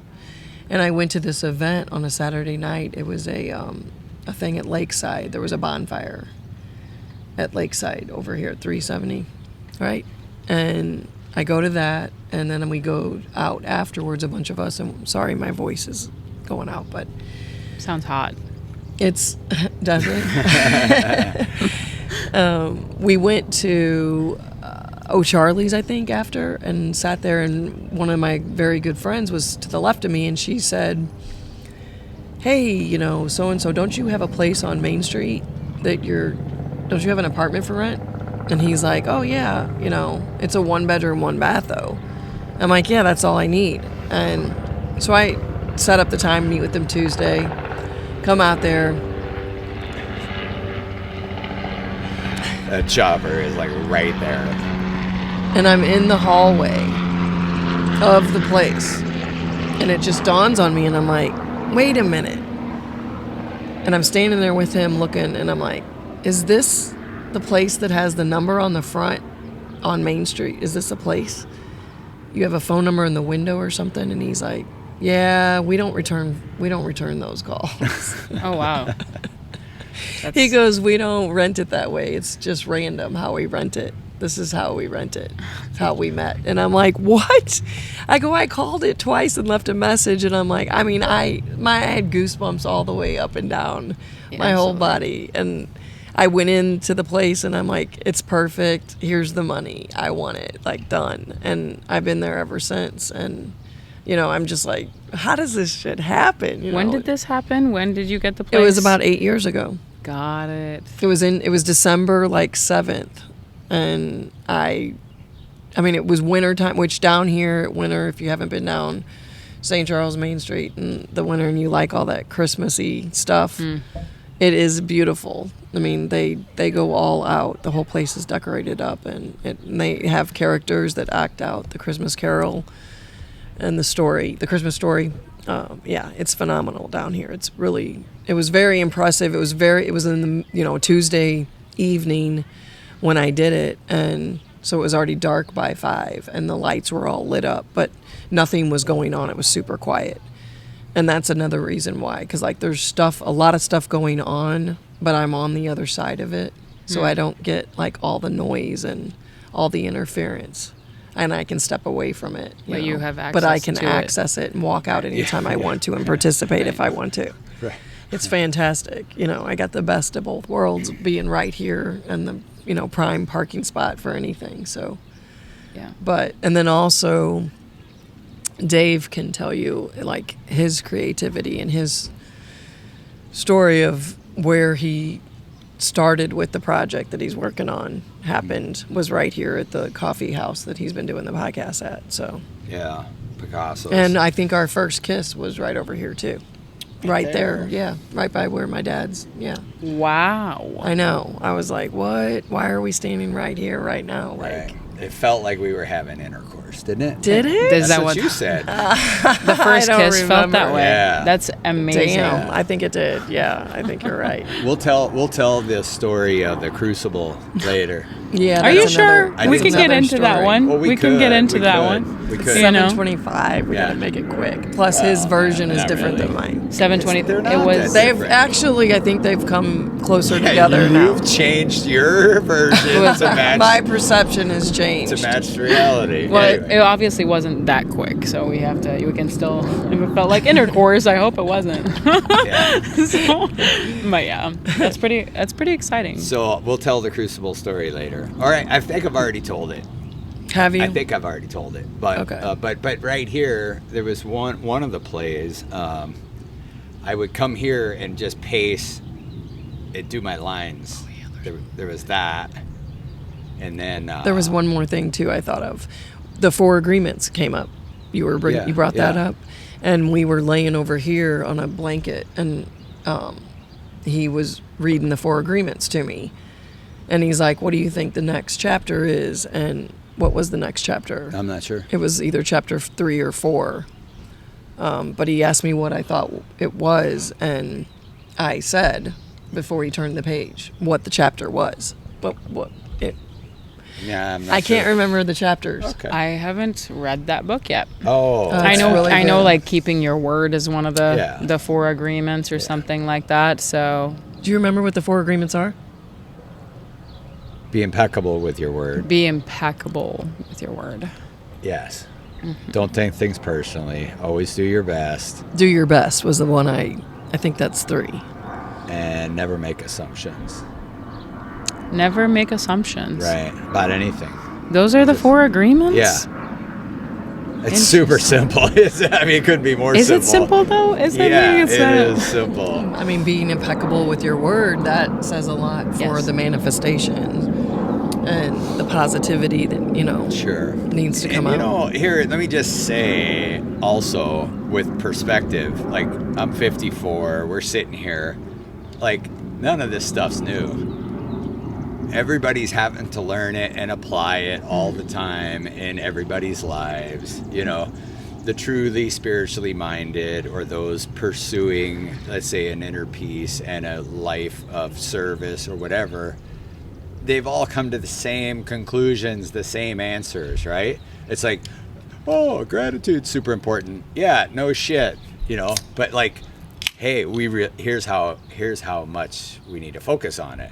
Yeah. Like in the modern world, that might be a little novel, but most of it is like the way I look at it. Most of it is like, duh, like get off your couch and do some exercise.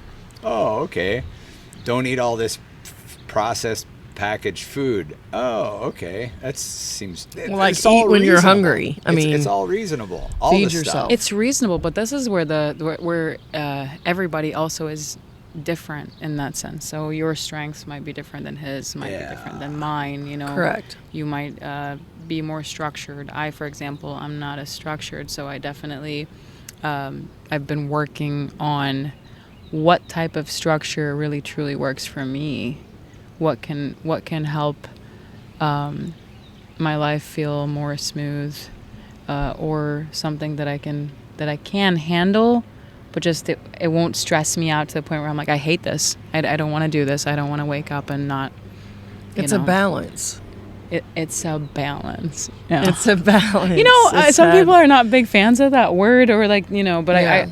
what is balance? What is balance? Right? But balance is Moderation, balance. I mean it in moderation. Yeah, but this is one of those paradoxes. Like nothing truly great or creative is necessarily balanced.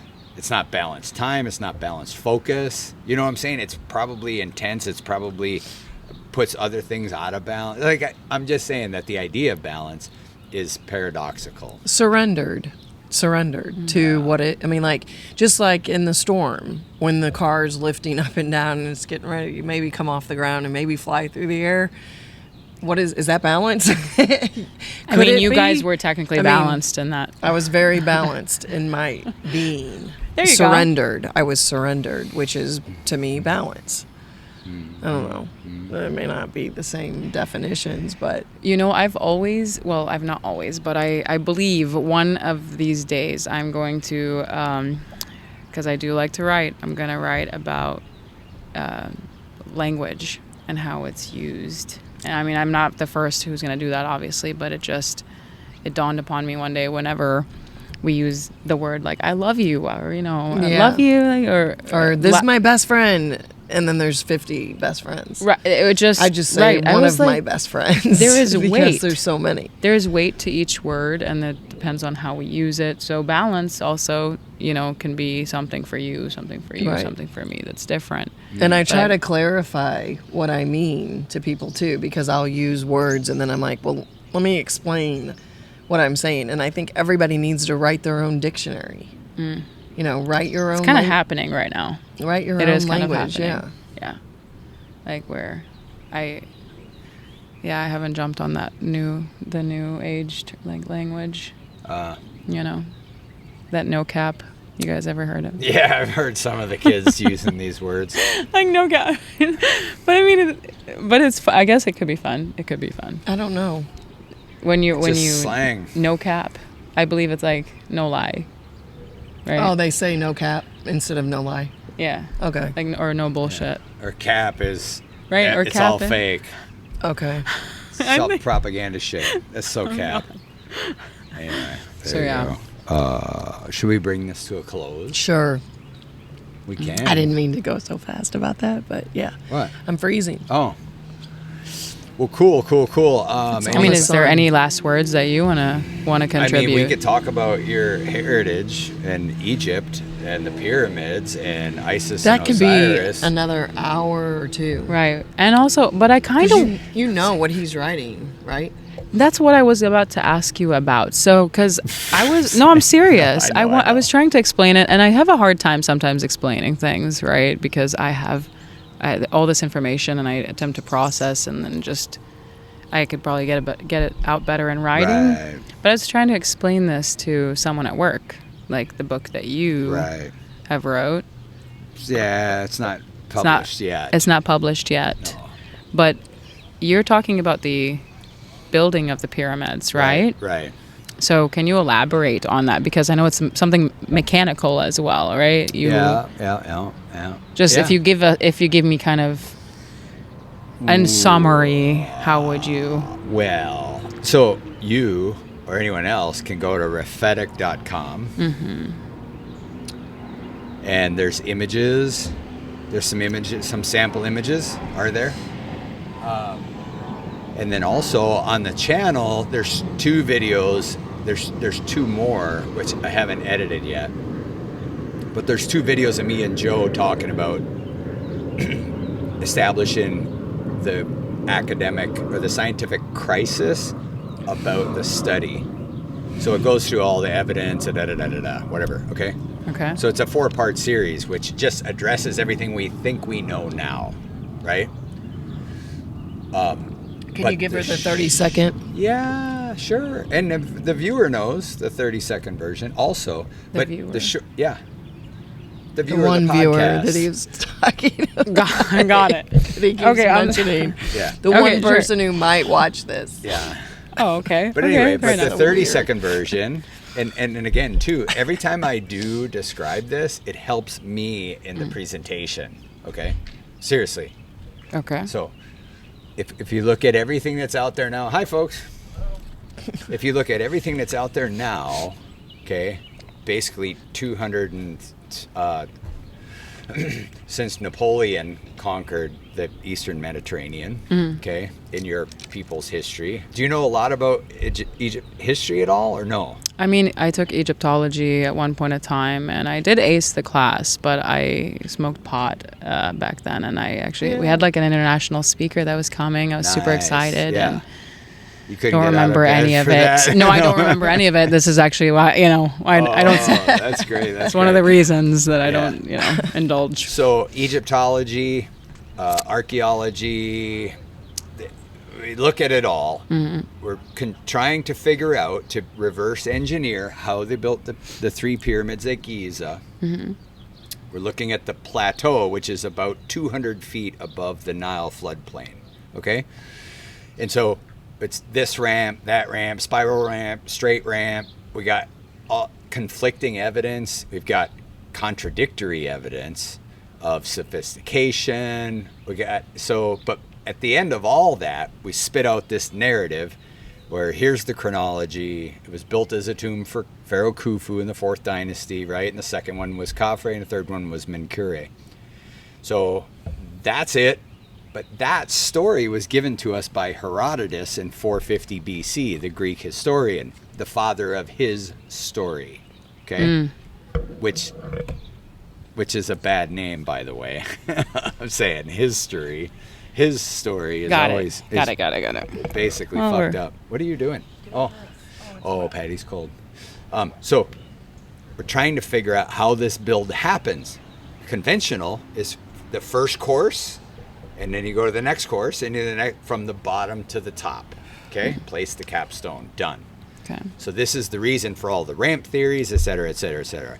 And this is, in terms of modern study, 220 years of intense academic study. Okay, births Egyptology. The father of Egyptology is Flinders Petrie, right? All these people, especially like Victorian times, with fascination with death and mummies and whatever. It's like Egypt. And then here's this ancient culture. And we still even do it today with we kind of romanticize this idyllic spiritual culture, okay, of the Isis and Osiris mythology, et cetera, et cetera.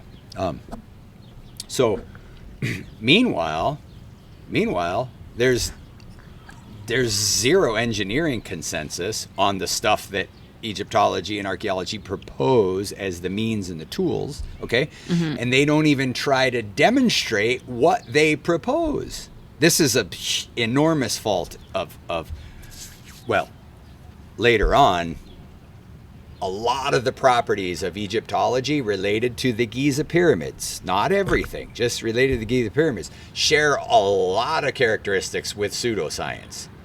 I'm not going to test my claims.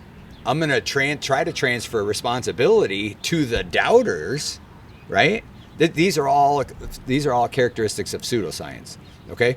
So, meanwhile, the pyramids are there. We have no idea how they were built, but we give you the who and the when and the what and the why. Mm-hmm. Well, let's maybe look at the how first, okay?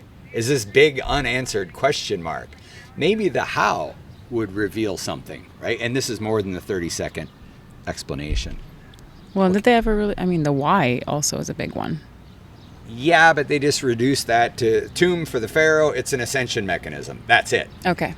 That's so the story goes. Anyway, so to shorten this all up, this unresolved how, through my work, produces a new when and a new who, and then we can reinterpret the what and the why, okay? Everything we think we know seems entirely inaccurate, okay, about those three pyramids. So the short version on the build is, so we're trying to address this conventional build, course by course from the base to the top, right? Mm-hmm. On the plateau bedrock. This bedrock it's a Middle Eocene sedimentary limestone, okay? And it crests at Giza, and it's roughly 200 feet. Apparently, no one out of 100 billion people that have lived have asked, has the plateau always been a plateau? Could that base bedrock have begun as a much greater mass before the pyramid construction, okay? So essentially a localized butte or a mountain pre-construction, okay? You with me? Yes. Okay, so this... We're getting into geology now. Yeah. We're going a little bit. Right. Okay, so but this formation, crests at Giza, it's 200 feet. The Nile, in the Pleistocene erosion, blew through this formation, okay? At Giza, it's 200 feet. It's called the Macadam Formation. Macadam actually means cut off, okay? Cut off. Same formation, east of the Nile, separated by 8.4 miles, demonstrates a 715-foot rise. Interesting. So, yeah, very interesting. So east and west of the Nile, jump forward, the Giza Plateau may be missing 500 feet of vertical rise, okay? Okay. As demonstrated by the same formation at Macadam Hills, okay? That's my big leap of faith. All right, there's a gap there. Well, there's the gap and there's the Nile, but that this identical, once contiguous or present, it may be still contiguous formation below the Nile silting, okay? That the western crest may have had an altitude rise up to the eastern crest. That seems reasonable. So then the question is, how might you build the pyramids from and within this butte, right? And then take the butte down to the plateau. Now the pyramids are there. So you're going to construct the pyramids within the localized mountain of limestone in a vertical construction shaft using water as a water elevator, okay? That's the whole hypothesis. That's chapter 6 and 7. But chapter but chapter 5 is the geological investigation. Yes. We at least need to consider if it was a butte. The geology seems to suggest that it could have been. Okay?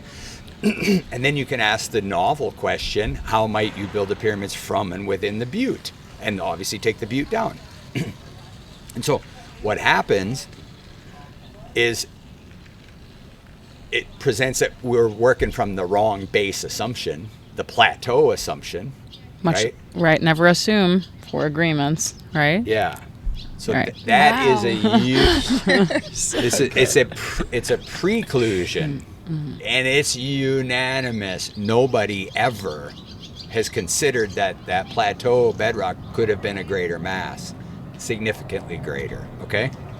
So once you do that, and now you ask how the build could have happened, Right. then I explain that in my build hypotheses. And assimilate every rock on the plateau if you want. Okay? I love how your eyes are like on like what is it, sparkly right now. Yeah. You see, you're talking with passion. I was really just gonna say, really passionate appreciate about it. I like Yes. when you're emphatic about a topic and Yeah. you really believe in something. I mean, Well, I mean, and this is, when you this is shaking some things up. Yeah. Yeah. But Yeah. A lot of things.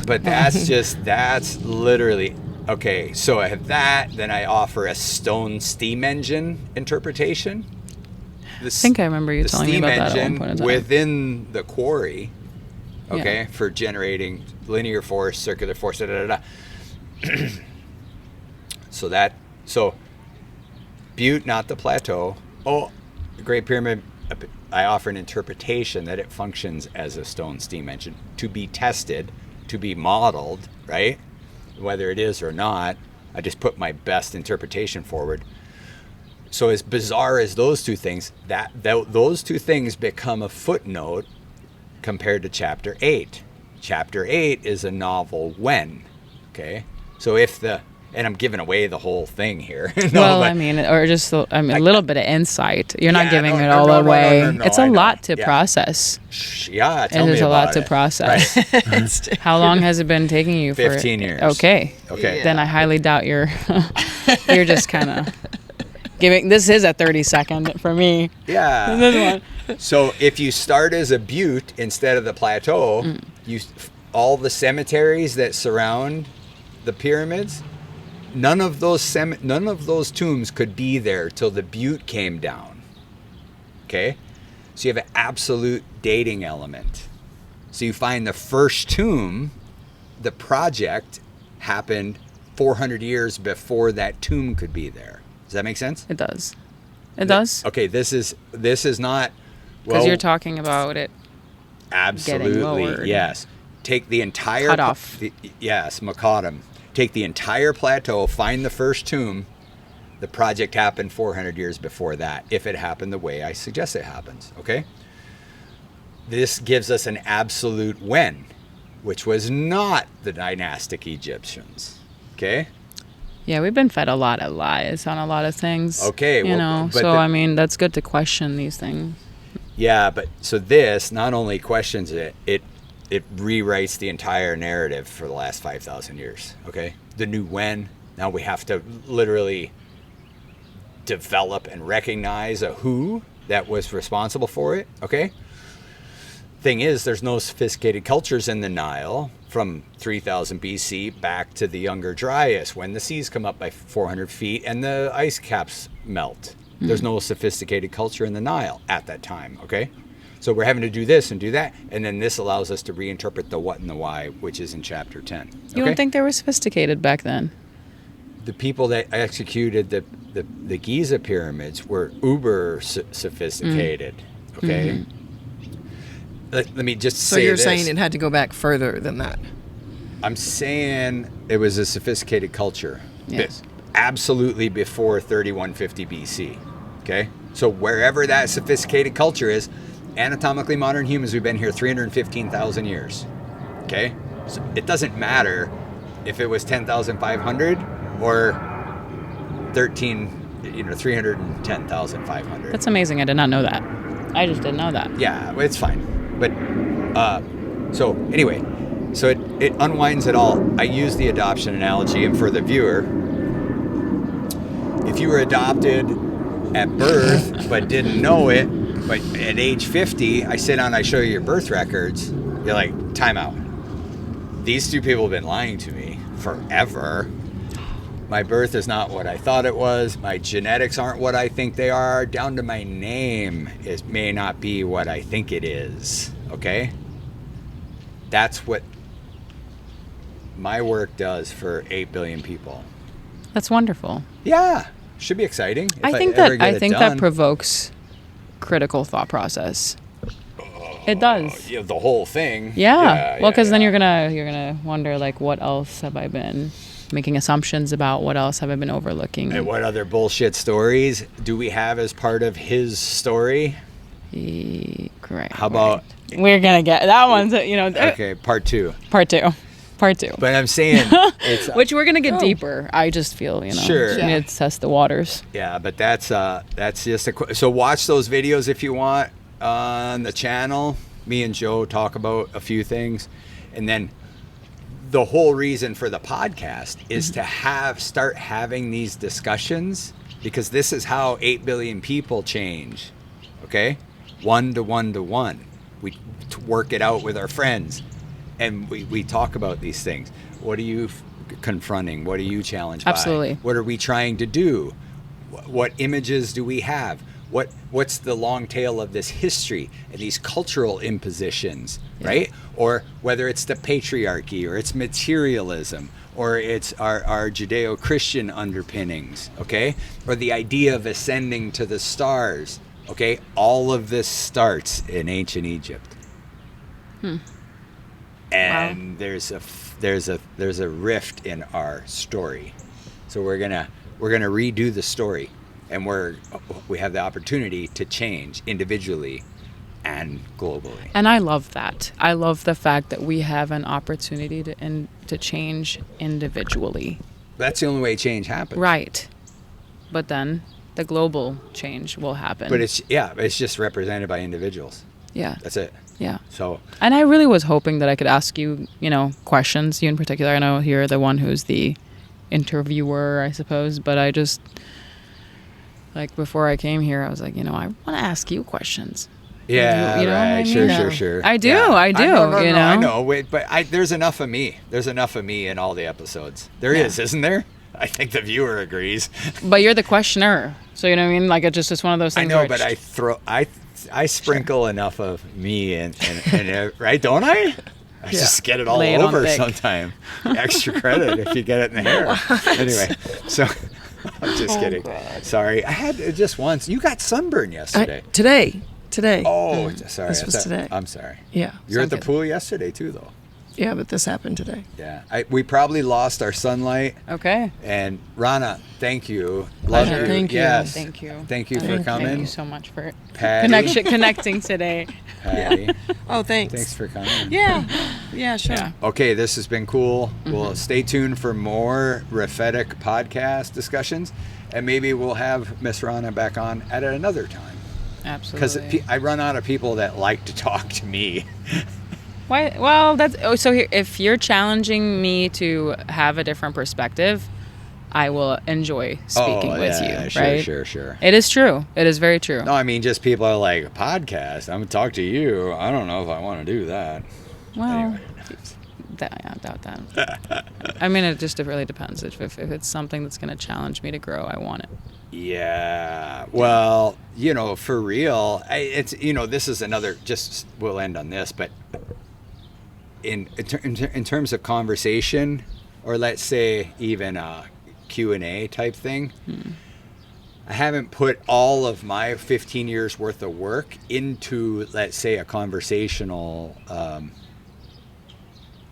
where it would be a Q&A, where I would really focus on probing someone's reality for let's get down to the nitty gritty, because I think, first of all, most people are not ready for that, okay? Or secondly, most people aren't really willing. It's like, so that's, I think it's probably going to be subsequent books, okay? Sure. It's like, have a seat. Like, you have to intentionally go into that conversation and know what it is. I can't just booby trap people into, well, let's talk about the ascension myths and cults, right? Or let's talk about the faulty origins of, let's say, the Garden of Eden, or Ezekiel's vision, or the doctrine writ in 1500 BC in the dynastic environment and what that means, right? So there's plenty more.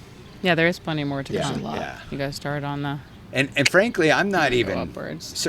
I mean, I'm just stumbled into this, right? I'm not I'm not qualified other than my own experience and my own work to have that conversation with anybody, right? I mean, or even myself. Well, I know, but you assume some sovereignty and some agency. It's like, what is the story? What is our cultural West story? What's my personal story? My family, whatever, right? right. And which parts of it are bullshit? Which parts, and it's just me manifesting a story that I like because it makes me feel good about myself. I'm such a nice guy, you know? Like, I'm saying I can create. Perception, yeah. Your perception of something is different than somebody else's. So you know, but create this fictitious the story everybody tells to themselves about themselves. That's their the reality. narrative, yes. I know, but it's not reality. I know, but I'm saying that's their reality. And then, like, I'm curious to see after this, you know, talk to you 3 weeks, 4 weeks down the road or whatever. And, you know, yeah, this is going on, this is going on, this is happening. Mm-hmm. And the direct result of these topics and these things that spark other, you know, creativity in your story. Right. Well, like, where else are we going to be 100%? You know what I mean? Yeah. That tattoo is going to be on me. I have a like, when am I going to go with my 100% this week? Oh, God. So okay. You went with the red fingernails. She brought it up. I didn't. I sure. Instead of the red lipstick. Yeah. Oh, yeah. Okay. And mine's and not yours, done. How are your nails? Oh, okay. they're terrible. Do not look. And Patty's cold. Anyway, thanks for staying tuned. Thanks again for coming. We'll wrap this up. All right. Thanks.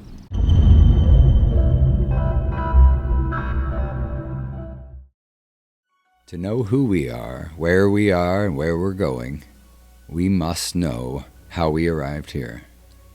Welcome to Rephetic, a revolutionary study of the Great Pyramid, which promises to rewrite civilization's history